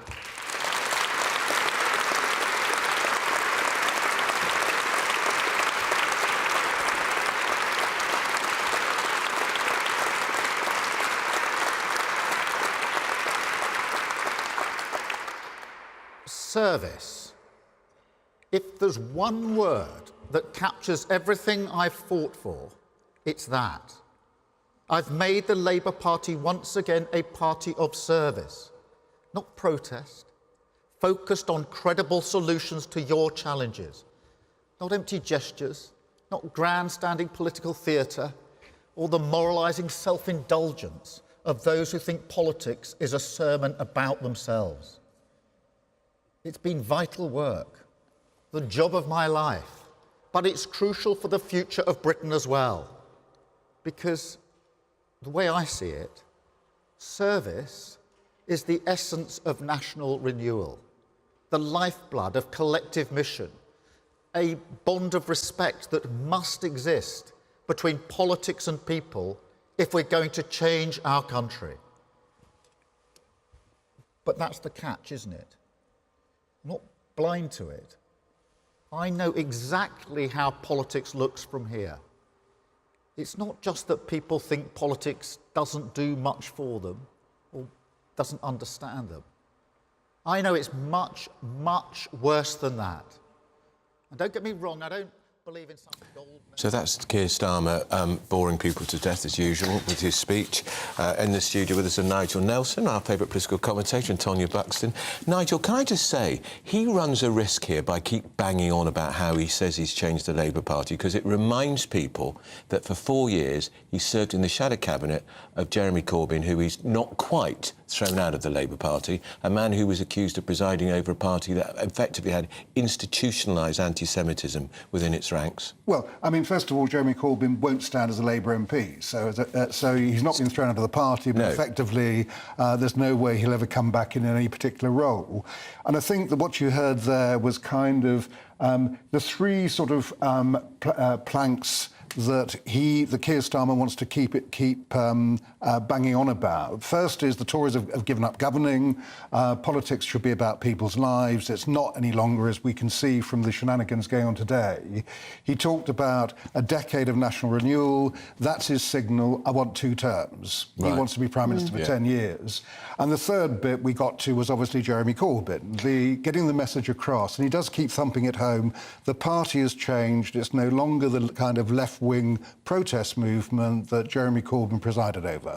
You said the bit he got to. I'm not sure everyone will have got to that bit. People might have zoned out because he's just not a natural orator, is he? No, he's not. I mean, he's explaining himself there. I think that with someone like Keir Starmer, he's very bright, very personable, great company, all those things. He's not Tony Blair. He's not that kind of great orator that Tony Blair was. He knows that. And so what he does is actually try and explain his position. Of course, on the other hand, he doesn't have to do anything to win the next election. Well, this is the thing. You listen to him and you think, has he earned the chance to become Prime Minister there, or is he benefiting from the Tories' drama? What I found unbelievable is that they had their worst loss last election since 1935, the Labour Party, and now they're going to win, and they're going to win by default. And all that says is shame on the Conservative Party. Shame on you that you've let this dull, boring man who has no understanding of British society or community at all, he's going to become Prime Minister. Just because the others are so bad that he's going to get voted in as a default vote. And it blows my mind that this can be happening today, that this man is going to be leading our country within a year. He doesn't deserve to do it, and he's not doing it on anything that he is stating. He's just doing it because the Conservatives have let us down so much. They've just let us down. And using phrases like renewal. again and again. How that's going to really get them talking in the dog and duck pub. It's great. We're going to have a lot of renewal. We're not hearing the rest. We're not hearing the rest of the speech, where I think he probably would explain what the renewal actually means. So we've only heard the first bit there. But yes, I mean the idea about a national renewal thing after 13 years of the Tories and the mess that they've made of things, I can understand why Labour are now talking about let's have a new.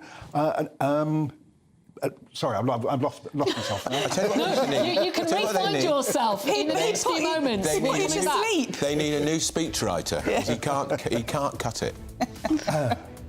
This is Britain's News. A brighter outlook with Box Solar, sponsors of weather on GB News. Morning, I'm Alex Deakin. This is your latest weather update from the Met Office for GB News. After many of us had a dry day yesterday, it's looking pretty wet out there for much of the day today. Low pressure has moved in. You can see the swirl here on the cloud and rain picture, and that rain is lingering over southeast Scotland, northeast England. We do have a Met Office warning in place. Because it's been so wet, the rain today could cause some further disruption and potential for flooding. But even further south, heavy, thundery showers in places, the risk of large hailstones as well. At least they should be moving through because it will be quite blustery here. Feeling quite cool wherever you are, but in the brighter spells in the south, we may see temperatures getting up into the teens. As we go through the afternoon and evening, staying largely fine and clear over northeastern Scotland. The rain should slowly peter out from parts of southeast Scotland, but maybe lingering over northeast England. The showers tending to fade elsewhere as well, so many places will become a little drier overnight, and certainly colder across Scotland, Northern Ireland. A more widespread frost likely as we head into tomorrow morning.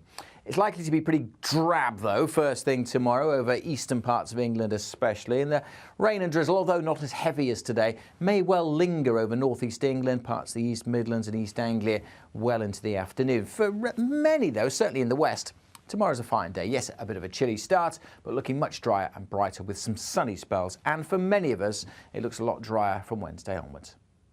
That warm feeling inside from Boxed Boilers, sponsors of weather on GB News.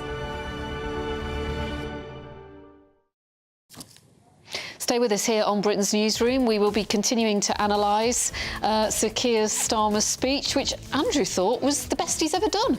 Dull, even by his standards, and that's saying something. And also the continuing psychodrama in the Tory party over Rwanda. Don't go away.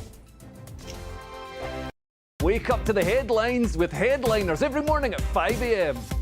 We treat you to the day's biggest stories before anyone else, 7 days a week. You can catch up on everything you need to know before you've even had your kippers. Headliners every morning at 5 a.m. only on GB News, the People's Channel, Britain's news channel. I'm Andrew Doyle. Join me at 7 o'clock every Sunday night for Free Speech Nation, the show where I tackle the week's biggest stories in politics and current affairs with the help of my two comedian panellists and a variety of special guests. Free Speech Nation, Sunday nights from 7 on GB News, the People's Channel, Britain's news channel. Big news, big debates, big opinion. Patrick Christie's Tonight is the week's biggest show. Every weekday, 9 to 11 p.m, we've got the inside track on the day's top stories. There'll be sharp takes you won't get anywhere else. We will set the news agenda, not just follow it, and I want to bring you along for the ride. Whatever it is, we'll have our finger on the pulse. It's news, but it's this close to entertainment. Patrick Christie's Tonight, 9 to 11 p.m, only on GB News, the People's Channel, Britain's news channel. Now then, Lee Anderson here. Join me on GB News on my show, The Real World, every Friday at 7 p.m. I'm not eating bloody cat. Are you delicious. mental? Open your mouth. OK, here comes a train. Reminds me of the scene in Singing in the Rain. Adam, is that a good one? Whoa! Join me at 7 on GB News, Britain's news channel. What you get for breakfast is something that, if we do our jobs right, you will wake up to news that you didn't know the night before. It's a conversation. It's not just me and Eamon. We want to get to know you, and we want you to get to know us. From 6, it's Breakfast with Eamon and Isabel. Monday to Thursdays on GB News, Britain's news channel. There's only 3 people you can trust in life. Your doctor, your lawyer, and your nana. I'm not sure. So join me, Nana Acquia, at 3 p.m. every Saturday and Sunday, where we discuss the biggest topics of the weekend. Be ready for battle. Could you be quiet? What is this? It's my new It's your new team. I don't bite. Well, not without a good reason. Always honest, always fun. Every weekend at 3 p.m. on GB News, the People's Channel, Britain's news channel. Every Sunday from 11, join Michael Portillo. There will be topical discussion, looking at the week before and the week to come. So kick back and relax at 11 a.m. on Sundays on GB News with me, Michael Portillo. GB News, the People's Channel, Britain's news channel. I'm Michelle Dewberry, and I'm not here to tell you what to think. I'd much rather hear what you have to say. So send in your opinions to gbviews@gbnews.com. Keep them clean, and you never know, I might read them out. With my panel here on Jubes & Co, we debate, we get stuck into the issues of the day on a show where all views are welcome, especially yours. GB News, the People's Channel, Britain's news channel. Have a great Saturday night with me, Leo Carson, this Saturday Night Showdown. It's a crazy world out there, so come and make fun of it with me, my panel of comedians, and a couple of people who actually know what they're talking about. This Saturday Night Showdown is your front row ticket to the clown show every Saturday, only on GB News, the People's Channel, Britain's news channel.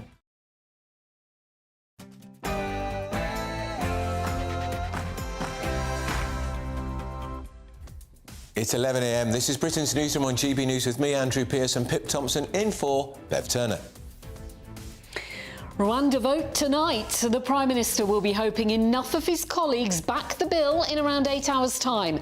Our political editor, Christopher Hope, has the latest. It's the Brexit wars all over again, like the last 5 years. Never even happened. The government right now doesn't know if it'll win a key vote tonight. More soon.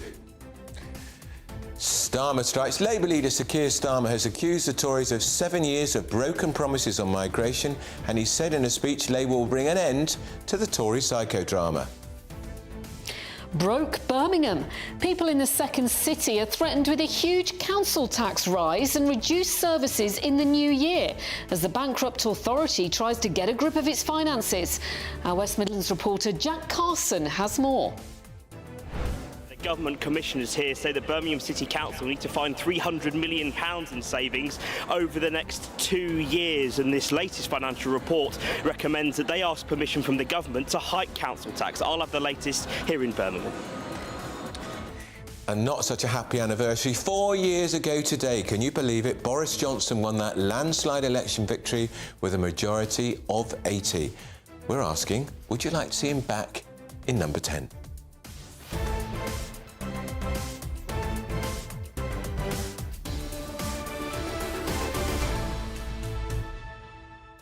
Plenty of you are getting in touch with us about that and much more. Do keep your thoughts coming in. gbviews@gbnews.com. Now, your headlines with Tatiana.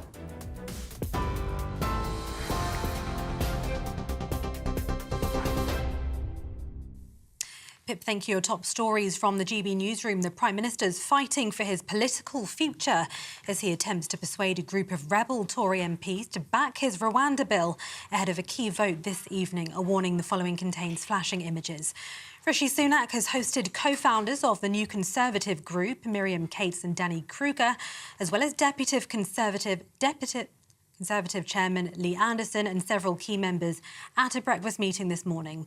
While some Tory MPs have given their support for the vote yesterday for the legislation, they've warned against any attempts to harden the measures. The Labour leader says the country needs a decade of national renewal. He accused the Tories of writing off working people during a speech. But for the Labour Party, our job is to give Britain hope. We cannot let the Tories take this country down with them. We cannot let them kick the hope out of our future. It is time to come together, lift the weight off our shoulders, turn the page on this miserable chapter of decline and walk towards a decade of national renewal. Former Special Advisor to Michael Gove, Charlie Rowley, told GB News the legislation does indeed go far enough. come into this country illegally, and when you're seeing thousands of people make that perilous journey across the Channel, having a Rwanda scheme that deports people to what would be ultimately a safe country in UK legislation, which will deter other people making that crossing, I think is something that we should welcome as a government, as a country, as a Conservative Party, to get behind that legislation, hope that it can obviously be enacted. We'll have to wait and see. But it does sound like this is something that other lawyers employed by the government think will work. The pace of wage growth has eased back by more than expected, whilst UK unemployment remains unchanged. The Office for National Statistics says wages rose by 7.3% in the 3 months to October, which is down from 7.8% in the previous 3 months. This was the steepest fall in earnings growth since the 3 months to November 2021. Chancellor Jeremy Hunt said it's positive to see inflation continue to fall. And some good news for renters, as price increases are expected to halve by the end of next year. Rents have increased by nearly 10% over the past year, leaving potential tenants stranded in the cost of living crisis. But there are signs the UK is now past peak growth. Property website Zoopla expects annual rental growth to drop to 5% by December next year. Plans to relocate more than 20,000 civil service jobs outside of London will be brought forward to 2027. The targets to move the roles away from the capital by 2030 has been fast-tracked, with plans also to open second headquarters for several departments in Aberdeen, Darlington and Greater Manchester. More than 300 jobs will also be located in Wales, as ministers say it was a sign of the government's commitment to levelling up. The government says the decision will deliver economic benefits to regions across the country. Child killer Lucy Letby does not object to being stripped of her nursing credentials. That's what a court has heard. The 2-day hearing will decide if Letby should be removed from the register. Letby filled out a form where she was asked if she accepts the Nursing and Midwifery Council's charges. She said, "I accept the fact of the convictions and I maintain my innocence in respect of all of the convictions." In August, the 33-year-old was sentenced to 14 whole life orders after she was convicted of the murders of 7 babies and the attempted murders of 6 others. 11 to 16-year-old pupils are being failed by the education system. That's according to the Lords Committee. The House of Lords report is calling for the English baccalaureate to be axed. It warns the education system's too focused on academic learning and written exams, and reform is urgently needed. It also says the current system is limiting pupils' opportunities to study abroad and balance curriculum and to develop core skills. This is GB News across the UK on TV, in your car on digital radio and on your smart speaker by saying Play GB News. Now back to Andrew and Pip.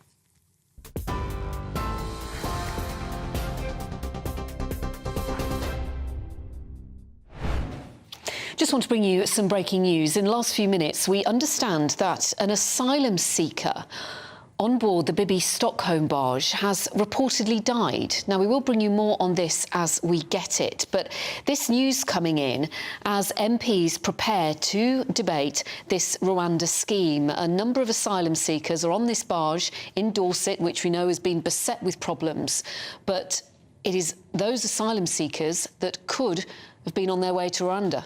Yeah. So we will update you on that, but an asylum seeker has reportedly died on the barge. That's going to turn into a very big story as the day progresses. Well, let's see what you've been saying at home about Rwanda. Steve says, to be fair, politicians don't want to sort this out. They found a way of getting billions out of the Treasury, lawyer mates, hotel company mates, transportation mates. It's all a money tree. Den says any right of appeal will be weaponised by cute lawyers and hundreds, if not thousands, of cases will be initiated straight away, effectively putting us back to square one. And Eddie says, I can't go to my local coffee shop in London as the streets are packed with Albanian men, some who catcall, and I've even been followed home. I've paid high level of taxes into the UK for 3 decades, and this is how the government repay me. It's scary. And Bernard, you say, why is it OK for them to be in tents in Europe, but in the UK they have to be in hotels? Well, they're not all in hotels. Some are on the Bibi Stockholm barge. Yeah, exactly. And, of course, he's talking about in the tents in Calais. That's where they are. And, of course, we talk about building reception centres and RAF camps and all the rest of it. So This is all building up now, of course, to that vote. It's 7 p.m. tonight, the government's Rwanda Bill's second reading. Chris Hope is our political editor in Westminster. Chris, you've been taking the temperature of some of the Tory rebels. Is he winning the battle, Chris, the Prime Minister? He's had a lot of them in for breakfast this morning, and the charm offensive will continue. Yeah, mixed messages from that breakfast meeting at 8 a.m. this morning. The New Conservatives group met, around 20 Tory MPs elected in 2019. Don't forget, by the way, today is the 4-year anniversary of the Tory landslide. Well, what a way to mark it, with a possible historic defeat in the House of Commons tonight at second reading, the first one in more than 30 years. Now, today, the PM did meet with the group. Danny Kruger is a new co-chair of the New Conservatives. He gave the PM, we understand, 3 options: pull the bill, make amendments, no changes, and you'll be a big vote against. The PM, we understand, suggested he would consider amendments, and that's basically the basic political thing he must do today, is offer some degree of amendments to try and get it over the line, it seems, and into what will be a very difficult January. The problem he's got, though, by amending it or making it any harder against the human rights laws, he'll lose the One Nation caucus of left of centre Tory MPs who last night said any firmer on this we may not be able to support it. He's walking a very, very narrow line, as only the Tory party can do. In the meeting today, breakfast time, we understand from reports that the PM blamed Boris Johnson, Liz Truss, Suella, Rob Jenrick for what happened. That may not have gone down so well. Some would say that giving yourself an absolute target like stopping the boats is probably your fault too. The Prime Minister has given himself this absolute target to end the boats, as the ERG, Marc Francois, the chairman of the European Research Group, said yesterday. If he'd said, I want to cut boats by 30%, he'd have hit his target. Instead, he said he's want to it's an absolute position he's taken. So his MPs are taking an absolute position in their policy. They want to get rid of the ECHR and pull out of it. All eyes now are when the so-called 5 families meet of the Tory right. That's 5 different groupings of MPs on the right, the 5 families. They'll be meeting this afternoon.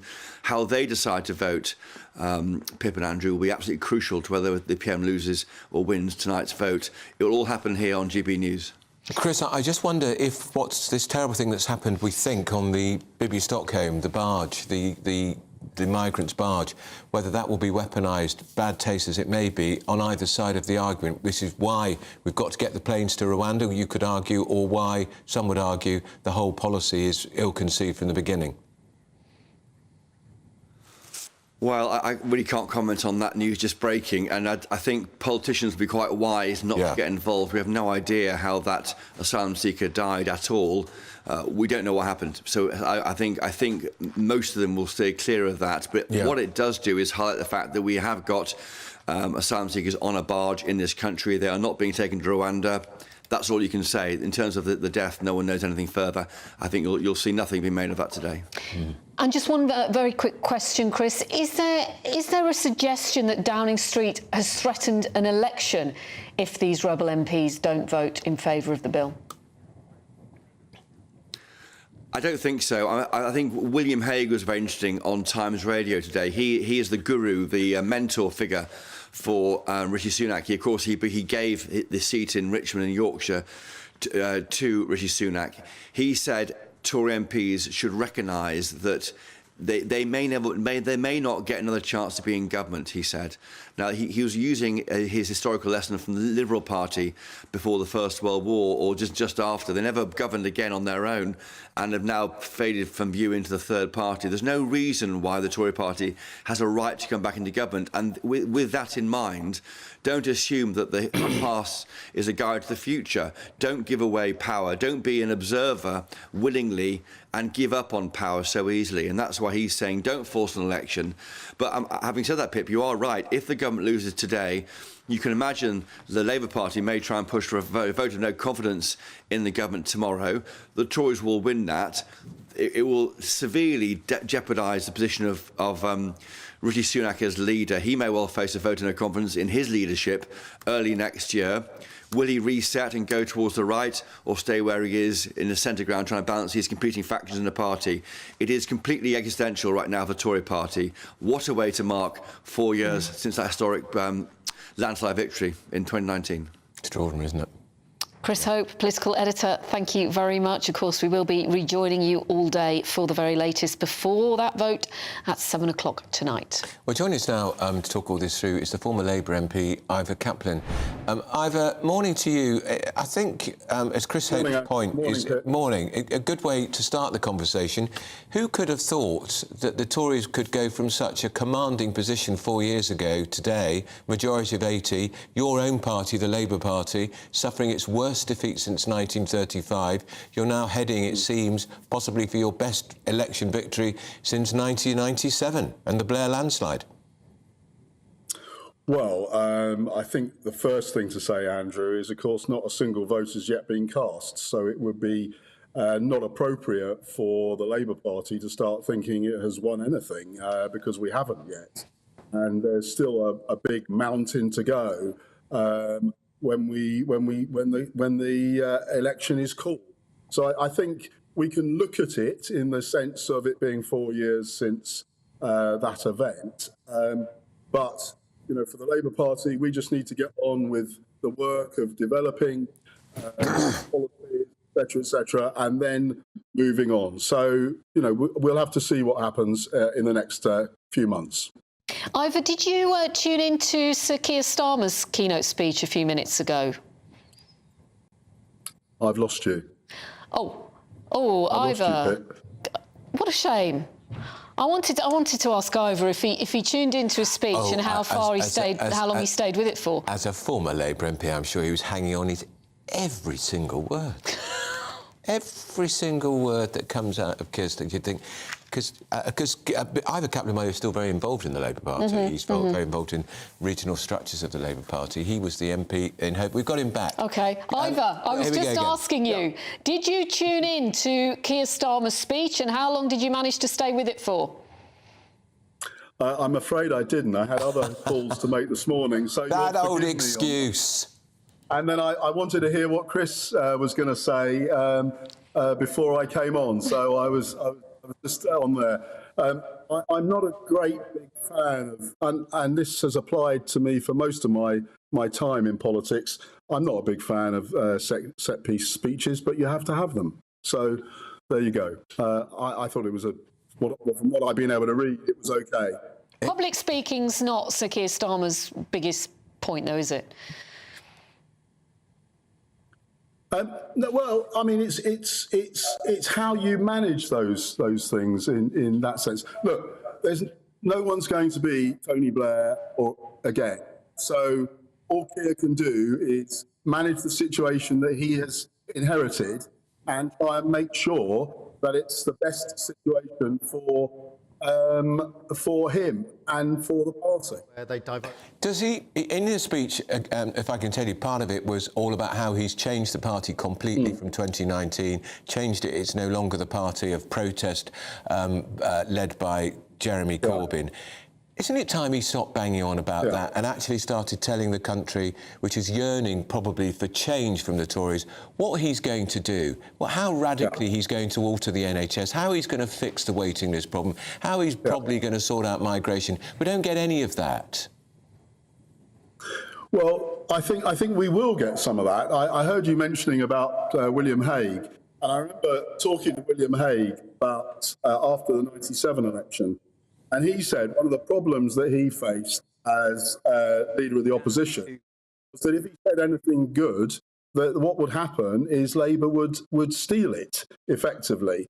So I think there is, a need to just hold fire on new policies until a lot more work has been done in the opening part of 2024, and then we'll see where things are. Ivor, what about Rwanda tonight? What would you hope to happen? Are you one of those who thinks the policy is wicked and should be scrapped? And have you got a better alternative? Well, it's cost 240 million. I think that's quite a big number, to be fair. The one thing I think I would say is it's 37 years since a second reading last lost to a government that was Mrs. Thatcher. So I don't think that will happen tonight. I would expect some of the Tories to make themselves available later on this evening. And these things do go to the wire. We've all been through that many times once you're in Westminster. So I would hazard a guess that this will probably, he will get the second reading, and then there could be some changes on the way through in the next spell. If I'm right, then I'm happy to come back tomorrow. And if I'm not, I'm also happy to come back tomorrow. To listen to you either way. That's the former Labour MP, Ivor Caplin. Thanks so much for coming on. Yeah, thank you. And I see Sir Keir Starmer has been answering some questions, and he has been making that direct pitch to Tory voters, as you would expect, promising that a government with him at the helm would bring down migration levels. Yeah, don't think he's going to mention or make any comparisons to Mrs Thatcher this time, though, do you? No. Because that didn't go down well at all, particularly with my mates in the Labour Party. And I do have some mates in the Labour Party, and they do talk to me, and they quite like me. You've seen them at Christmas? Not that often. Still to come, we'll be talking about this breaking news that an asylum seeker on board the Bibby Stockholm barge has reportedly died. We'll be speaking to our reporter Ray Addison, who will bring us the very latest. You're with Britain's Newsroom on GB News.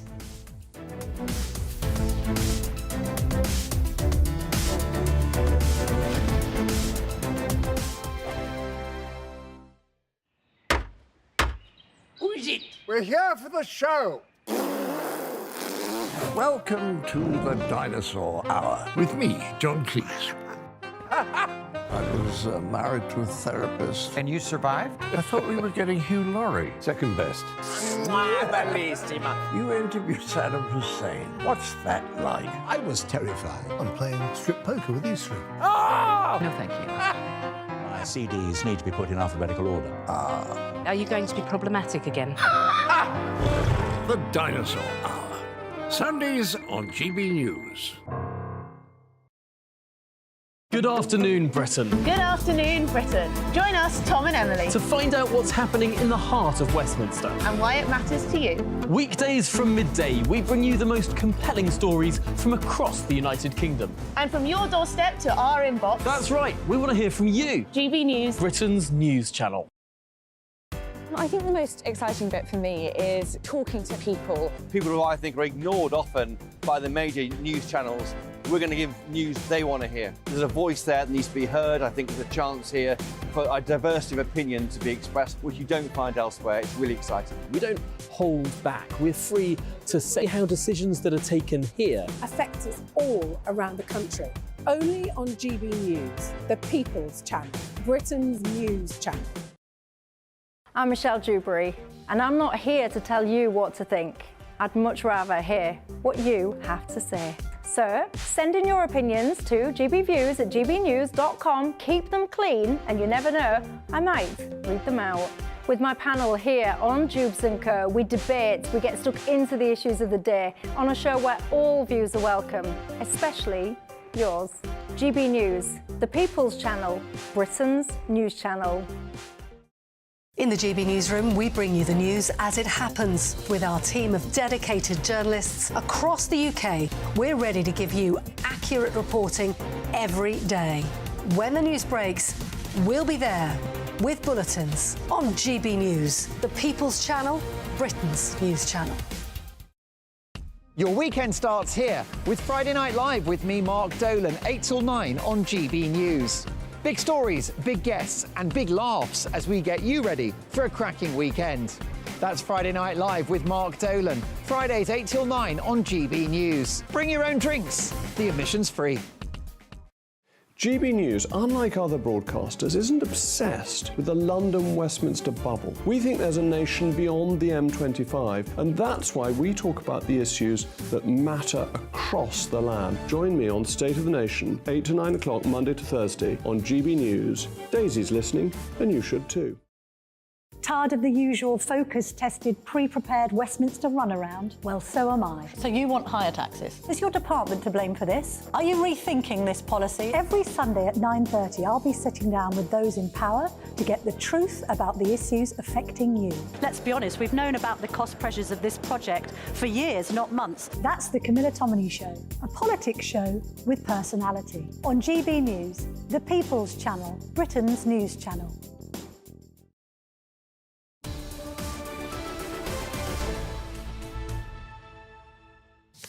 11:23 with Britain's Newsroom on GB News with me, Andrew. Got so many views here, I don't know where to start. I know. I was just going to say who you were. I'm Pip Thompson, who's in for Ben Turner. Now, where do we want to start? Well, we've got one from Andrew, who says, the public are not stupid. We know the Rwanda bill is not going to solve the huge problem of illegal migration. The only thing that will is leaving the European Court of Human Rights and turning back the votes.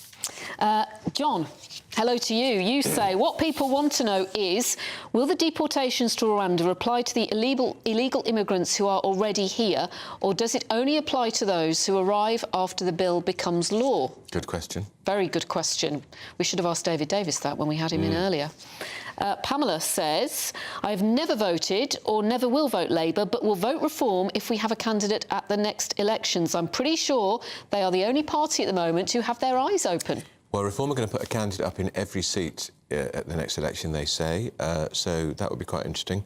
And Derek says these people crossing their small boats, they're illegal entrants to the country. If you have to process them, then why do we not do it right here in Britain? Well, we do. But we just don't do it very quickly. That's Someone suggested you should have the judges down at Dover. Yeah, that would be good. But make it. But if it was that easy, it would have been done. But also, we should have sent the judges to Rwanda. In the Supreme Court said they didn't trust Rwandans, they didn't trust this, they didn't trust that. They've probably never set foot in Rwanda. No. Anyway, keep your thoughts coming in. We do enjoy reading them. Now, Birmingham City Council, remember, this is the home of this is our second city, are holding an emergency budget meeting to set out a credible plan for addressing a £300 million budget gap over the next 2 years. Rises in council tax, selling off council-owned assets and redundancies are all under consideration to tackle the extremely serious and challenging situation. We're joined now by our West Midlands reporter, Jack Carson. Jack, this is humiliating for Birmingham. The council has gone bust. They're now trying to sort it out. Yeah, exactly. I mean, every month since we've had, of course, that Section 114 notice effectively declaring bankruptcy on the 5th of September, we've had this monthly financial report revealing, you know, the state of the council's finances and also the state of the position of where we are within the recovery of that and how this council is going to come back from that bankruptcy. Let's just remind you a little bit about how we've kind of got into this situation in the first place. Now, you'll remember maybe back in June, of course, the implementation of a new IT system itself, a £100 million over budget, revealed that equal pay claims dating back to 2012 after a Supreme Court ruling, it was found that £800 million worth of those claims hadn't been paid off. On top of the council's £87 million deficit at that time for this year, of course the council legally has to set a balanced budget. That meant they had essentially no choice but to declare bankruptcy with the costs and the overheads that they were having.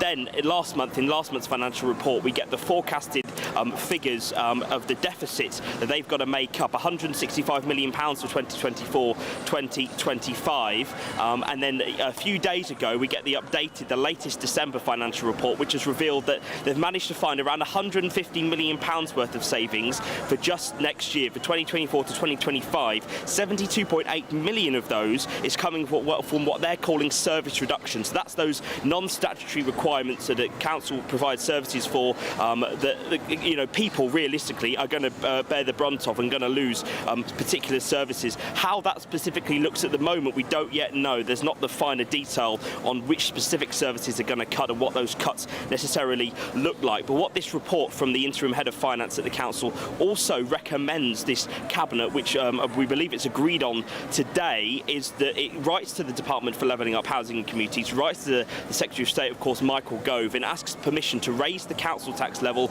above the maximum 4.99%. That is the maximum that a council can raise the council tax within 1 year before having to hold a referendum within their city. Now, we've previously bankrupted councils across the country. We've seen that there has been rises in some cases of 10 or even 15%. So that's the council tax hike that could well be hitting people here. But of course, that's not necessarily also going to cover the cost of the equal pay liability, of the redundancies that this council is also going to have to undertake. So they're also going to have to be recommended to put in a request for capitalisation direction. That's essentially ways in which this council can give itself some more financial headroom, whether that is borrowing more money, which of course in the long run they'll then have to pay interest in, whether that is also selling off their assets as well, because the government commissioners which have been sent in by Michael Gove in October to essentially run this council for the next 5 years say that by the 7th of January they want on the table evidence of where they can save £300 million as a council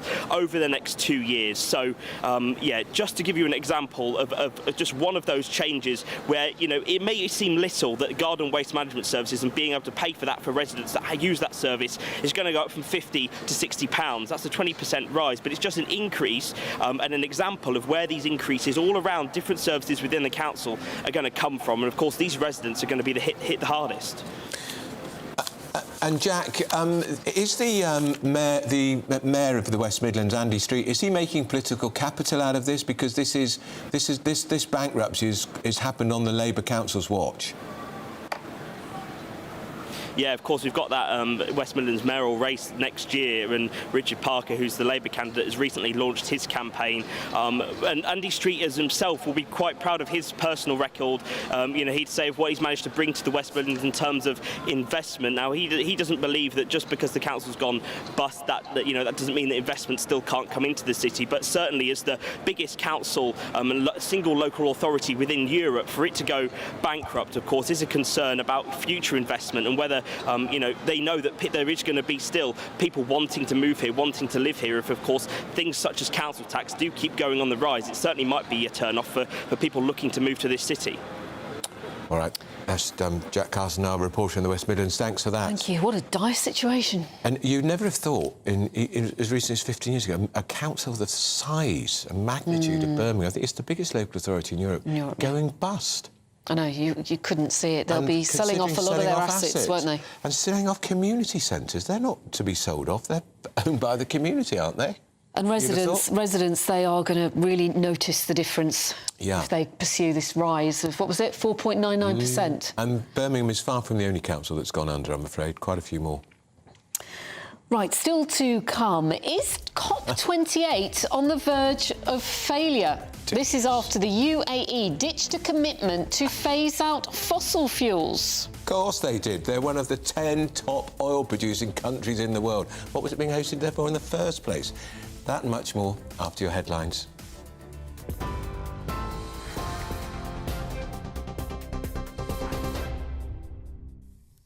Andrew, thank you very much. This is the latest from the GB Newsroom. Breaking news, as you've been hearing, the Home Office has confirmed an asylum seeker on board the Bibby Stockholm barge has died. The first asylum seekers were brought back to the vessel docked in Dorset in October, around 2 months after it was evacuated following the discovery of Legionella bacteria in the water supply. According to media reports, police and ambulance services arrived at the scene after the body was found this morning. More on this story as we get it. The Prime Minister is fighting for his political future as he attempts to persuade a group of rebel Tory MPs to back his Rwanda bill ahead of a key vote this evening. A warning: the following contains flashing images. Rishi Sunak has hosted co-founders of the new Conservative group, as well as Deputy Conservative Chairman Lee Anderson and several key members at a breakfast meeting this morning. While some Tory MPs have given their support for the vote yesterday for the legislation, they've warned against any attempts to harden the measures. Labour leader Sir Keir Starmer accused the Tory party of being too self-involved to govern. We're all stuck in their psychodrama, all being dragged down to their level. And that's what they just don't understand. While they're swanning around self-importantly with their factions and their star chambers, fighting like rats in a sack. There's a country out here that isn't being governed, a country that needs leadership. The pace of wage growth has eased back by more than expected, whilst UK unemployment remains unchanged. The Office for National Statistics says wages rose by 7.3% in the 3 months to October, which is down from 7.8% in the previous 3 months. This was the steepest fall in earnings growth since the 3 months to November 2021. Chancellor Jeremy Hunt said it's positive to see inflation continue to fall and real wages growing. Some good news for renters as price increases are expected to halve by the end of next year. Rents have increased by nearly 10% over the past year, leaving potential tenants stranded in the cost of living crisis. There are signs the UK is now past peak growth. Property website Zoopla expects annual rental growth to drop to 5% by December next year.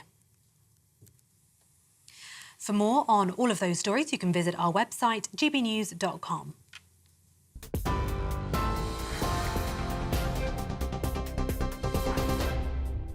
For exclusive, limited edition and rare gold coins that are always newsworthy, Rosalind Gold proudly sponsors the GB News Financial Report.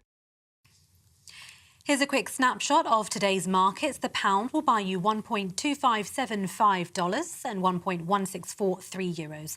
The price of gold, £1,580 and 30 pence per ounce. And the FTSE 100 at 7,570 points. Rosalind Gold proudly sponsors the GB News Financial Report. Still to come here on Britain's Newsroom, more on the news that an asylum seeker has reportedly died on board the Bibby Stockholm barge. This is Britain's Newsroom on GB News. Wake up to the headlines with Headliners every morning at 5 a.m. We treat you to the day's biggest stories before anyone else, 7 days a week. You can catch up on everything you need to know before you've even had your kippers. Headliners every morning at 5 a.m, only on GB News, the People's Channel, Britain's news channel. I'm Andrew Doyle.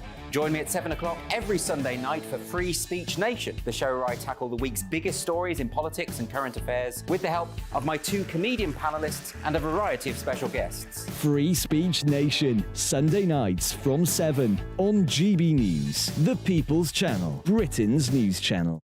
Big news, big debates, big opinion. Patrick Christie's Tonight is the week's biggest show. Every weekday, 9 to 11 p.m, we've got the inside track on the day's top stories. There'll be sharp takes you won't get anywhere else. We will set the news agenda, not just follow it, and I want to bring you along for the ride. Whatever it is, we'll have our finger on the pulse. It's news, but it's this close to entertainment. Patrick Christie's Tonight, 9 to 11 p.m, only on GB News, the People's Channel, Britain's news channel.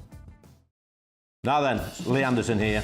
Join me on GB News on my show, The Real World, every Friday at 7 p.m. I'm not eating bloody cat. Are you delicious. mental? Open your mouth. OK, here comes a train. Reminds me of the scene in Singing in the Rain. Adam, is that a good one? Whoa! Join me at 7 on GB News, Britain's news channel.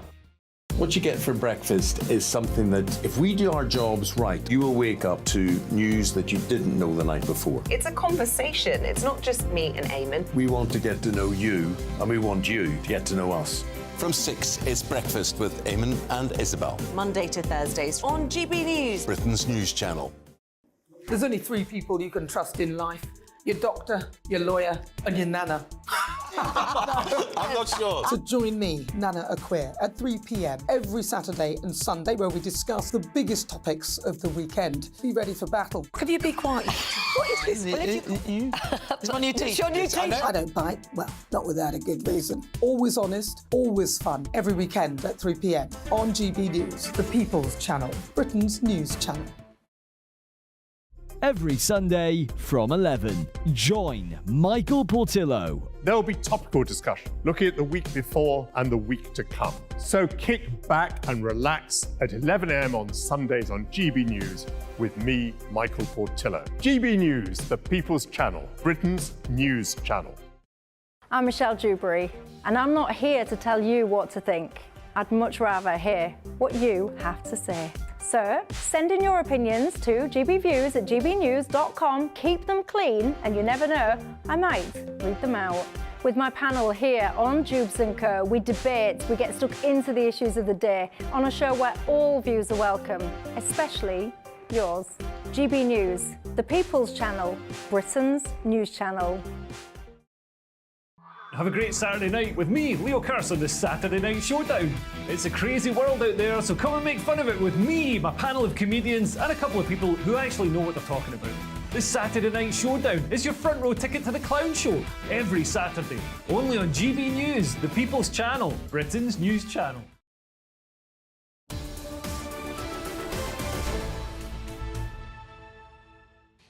So it's 11:37. You're with Britain's Newsroom on GB News with Andrew Pearce. It said another name up there. Thompson. It always does. I wonder whose name it says. Yeah. Now, in the last half hour, we've learned that an asylum seeker on board the Bibby Stockholm barge has died. Well, we're joined in the studio with our reporter, Ray Addison, who can bring us up to date with what we know about this.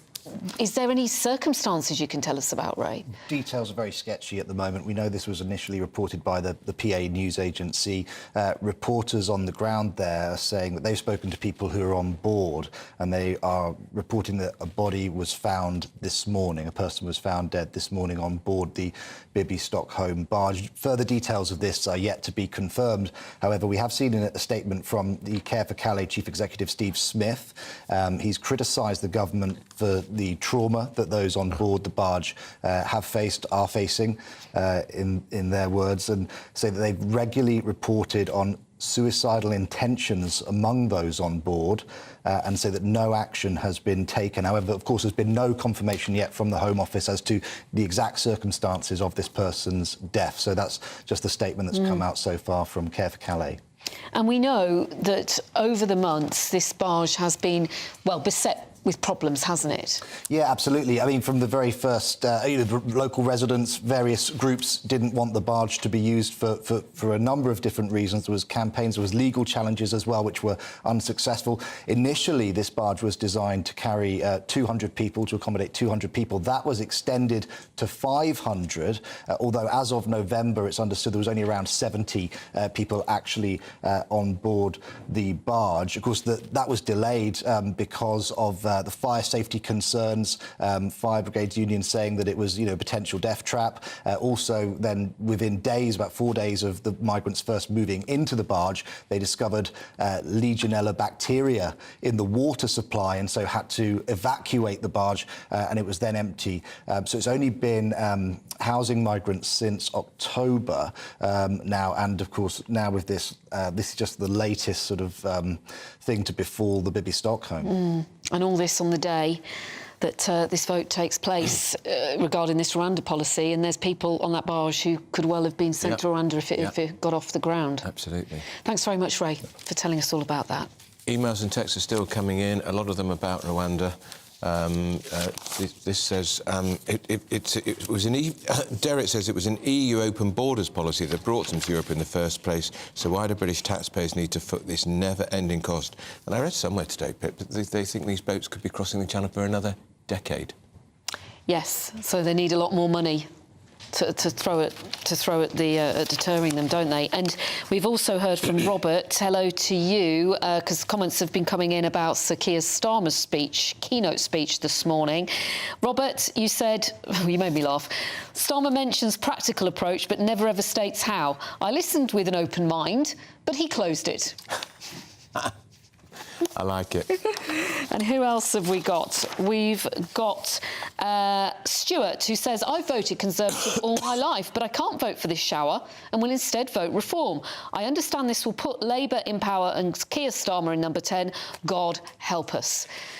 Now, on the Bibby Stockholm, the Home Office has released a statement which we'll share with you. We are aware of reporting of an incident involving an asylum seeker on the Bibby Stockholm.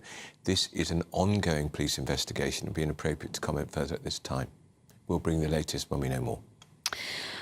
Well, we are now joined by our panel of the day, GB News senior political commentator Nigel Nelson and political commentator and author Tonya Buxton. Good to see you both again. What is grabbing your attention, Tonya, so far today? There's quite a lot to talk about. There's a lot to talk about, but we can't. It's the 4-year anniversary, isn't it, of Boris being voted in. on a landslide, wasn't he? He was voted in on a landslide. And what would I say to Boris now? I think that's the thing, is that most people, when they think about it, they think, well, what would they say to Boris now?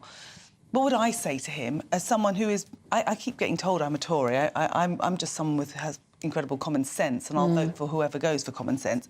But what I say to him is that you were voted in for someone who was going to be more Churchillian, Thatcher-like, a proper Conservative with integrity, and unfortunately you haven't shown that. I mean, one of the big things for me is the way he behaved during this COVID period, where he really didn't believe in lockdown and yet did it. Otherwise, he wouldn't have been having parties if he was worried about his health. He wouldn't have done all of that. He locked us down, he ruined our economy, he's obliterated the mental health of our nation. And the state of our economy in particular now, anyone who's got a small business, I'm surrounded, I'm of Greek origin, so they're all small business people, you know, they're all kind of trying to scrap together, working hard, and their backs are being broken. And I blame Boris. I blame him for not making it easier for what the Conservatives were supposed to be, which was small state, you know, helping businesses. That's what I thought they were, low taxes, and they've done the exact opposite. So if I was Boris, I'd be hanging my head in shame. Do you think, Nigel, if the pandemic hadn't happened, Boris Johnson would still be Prime Minister today? Yes, I think he probably would. I mean, it was obviously... The start of the downfall was Partygate. I don't think that he was elected for all the reasons that Tonya says. That basically he was elected because the slogan was "Get Brexit Done," and that was the reason that people voted for him. He didn't get Brexit done, but that's by the way. But yes, I don't see any reason why the sequence of events that actually brought him down probably wouldn't have happened in the same way without Partygate. I think what Partygate showed me is that of all the prime ministers that I've dealt with during my working life, he was certainly the worst, second only to Liz Truss being the absolute worst. And prior to Brexit... Worst in what way, Nigel?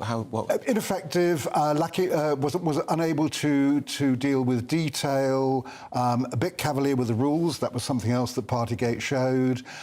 Just not suitable to be a Prime Minister. I mean, if I was choosing the top Prime Ministers of my life, it would be Margaret Thatcher and Tony Blair. So it's not a political thing. It's purely about how good they are at doing that particular job. And having integrity, don't you think? It's having integrity. Well, it's integrity, but it's also actually just being able to actually do the job and being effective as Prime Minister. And that's my point about Blair and Thatcher. That's not it's not about politics there, it's about their effectiveness. And they both started out with some kind of political philosophy, very different, but they had that to underpin them that took them into power, and they both won 3 elections. Yeah. Well, I mean, we won't go into Blair. The things that he did that were so damaging and awful for our country, I can't even be bothered to list now. But for me, when it comes to 4 years of years ago from Boris, I just feel that this country is worse off. And I know we had the lockdowns, I mean, I know that we had COVID, but if he pretended to be someone of great, as we said, integrity and stick to his guns and a libertarian. And unfortunately, I don't think he showed that enough as our Prime Minister.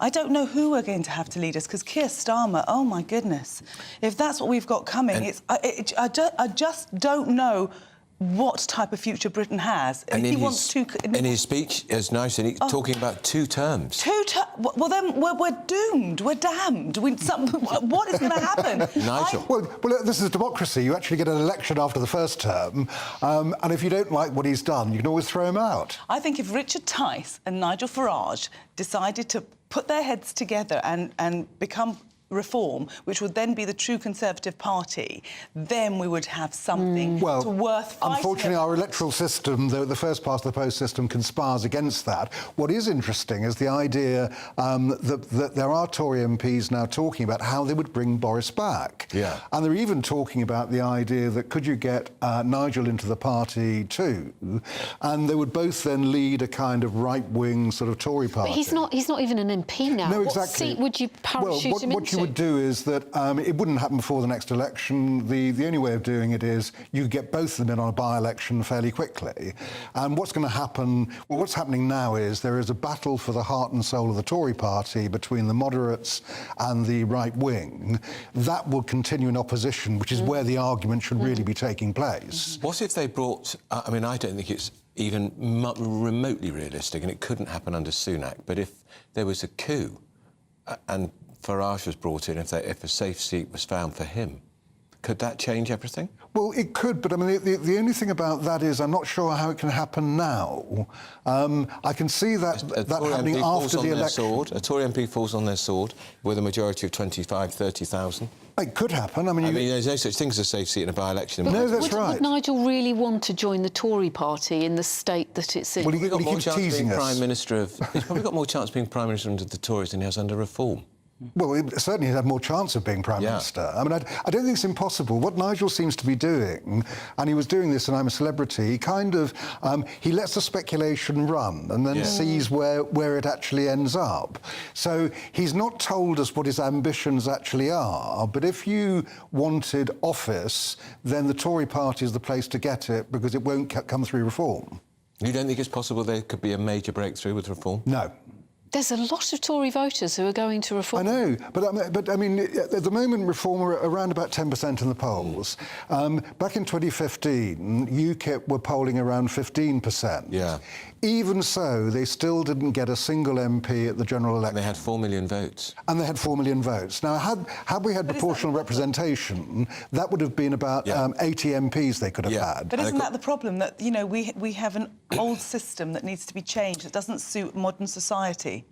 But you've got two party leaders who don't want to change it because it suits Starmer. The winner never does want to change it. Yeah, the winner never wants to change it. Blair was talking about all sorts of electoral reform before he became Prime Minister, and then he won with a landslide of 170. And it goes out the window. I don't need that. That's right. It goes completely out the window.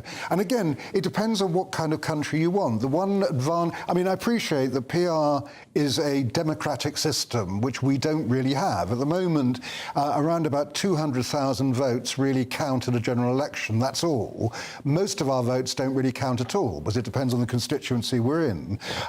So if you have a PR system, that's great, but the downside is you'll end up like a country like Israel, which constantly has elections because they have a pure PR system, or European countries constantly having to do deals for coalition. So the question really is, do you want that kind of uncertainty, or do you want the certainty of a party being able to govern? But if the party govern as they've stated they're going to govern, low taxes, small state, these type of things, then, for example, for the Conservatives, and I don't know what Labour stands for anymore, it's definitely not the working man, that's for sure. If they don't do as they've promised to do, what's the point of having them?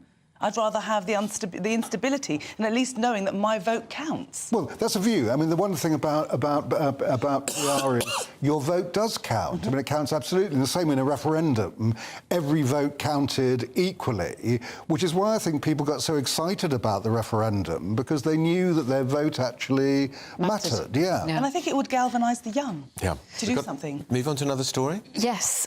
Nigel, criminals planting more than 4,000 trees in London this winter in a bid to help clear up the capital's air. Yes, and also to keep out of prison, which is the other point of it. I'm in favour of initiatives like this one. I think that it's a good idea. The prisons are overcrowded. Well, basically they're full now. So the idea of having people who have committed minor offences, have got very short sentences, say under 6 months. Some of them are knife possession. Some of them have done domestic violence. That's right. I'm not by your male partner. Yes, I'm not. Female partner. You wouldn't say that's minor. No, I'm not suggesting that it's minor in the sense of the offence they've committed, but their sentence at the end of it is actually minor. And if you can get people out doing something useful for the community, I would be in favour of that. I agree with you, Andrew. Yeah. As long as the crime, and I don't care about the sentence, but as long as the crime isn't violent or knife crime or anything like that, then I'm glad that they'd be planting these trees. And I want them to work hard to plant these trees, like hard labour to plant these trees, not kind of planting a couple of trees and then going for a tea break and then having lunch and it being a little holiday without being in prison. They have to have a remit of how many trees they plant. If they don't do it, then they're to go in. Very good idea. It's got to be tough. But what I love here, Tonya, is another story. Thousands of fatties waddling down streets, waving flags, chanting, "Lard is lovely," is a threat to the nation's health. I'm mesmerised. Tell me more. It's just unbelievable. So this is the fat pride that's hit America, and Colorado is set to become one of the first states in 50 years to ban fat phobia.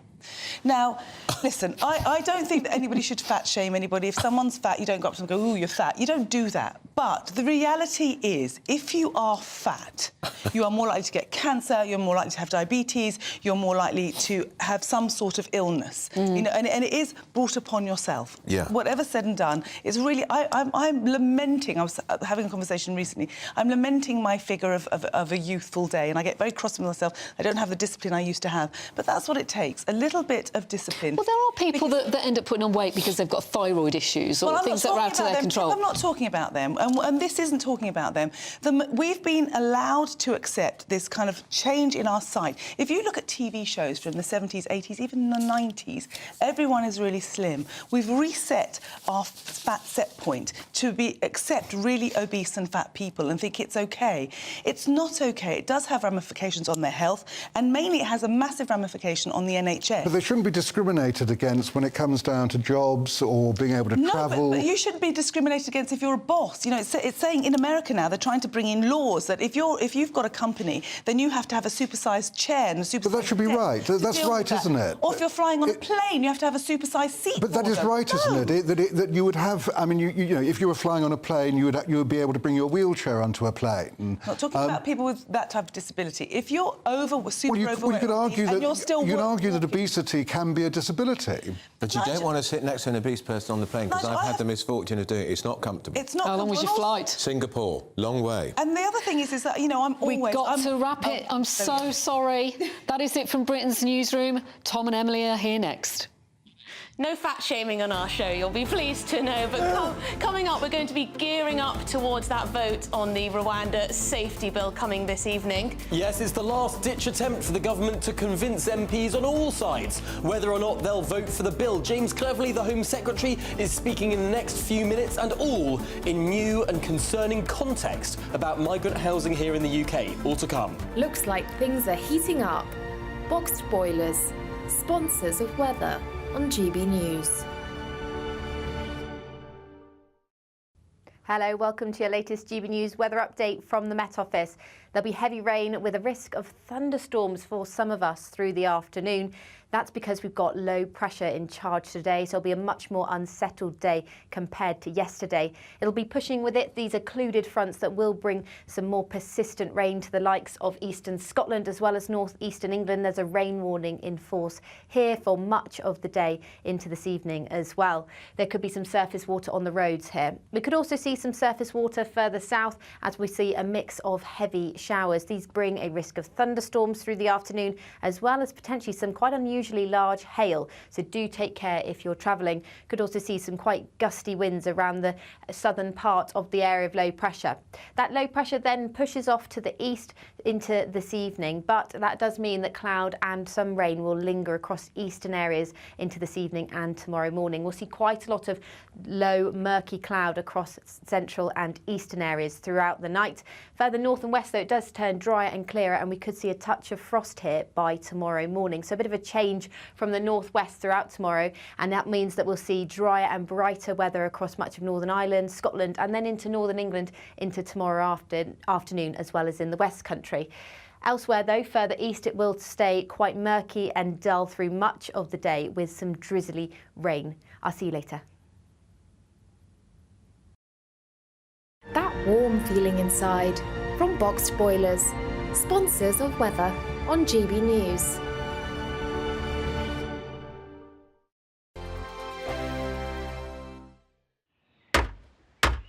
Who is it? We're here for the show.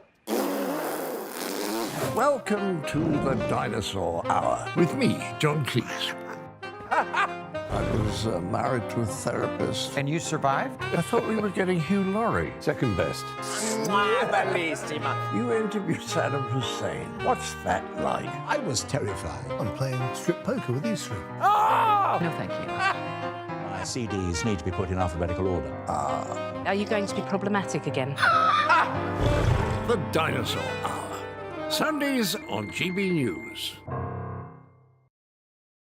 Good afternoon, Britain. Good afternoon, Britain. Join us, Tom and Emily, To find out what's happening in the heart of Westminster. and why it matters to you.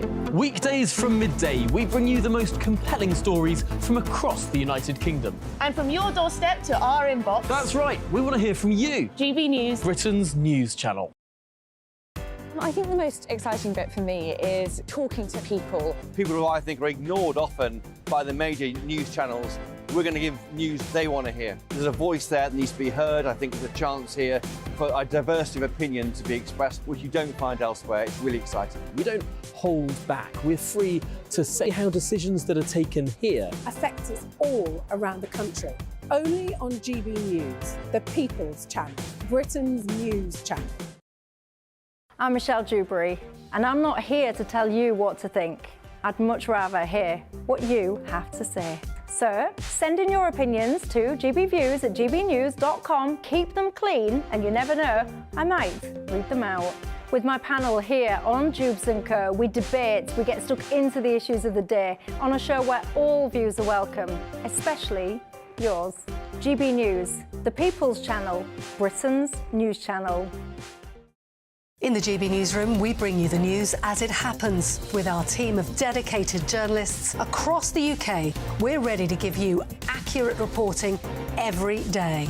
When the news breaks, we'll be there with bulletins on GB News, the People's Channel, Britain's news channel. Your weekend starts here with Friday Night Live with me, Mark Dolan, 8 till 9 on GB News. Big stories, big guests and big laughs as we get you ready for a cracking weekend. That's Friday Night Live with Mark Dolan, Fridays 8 till 9 on GB News. Bring your own drinks, the admission's free. GB News, unlike other broadcasters, isn't obsessed with the London-Westminster bubble. We think there's a nation beyond the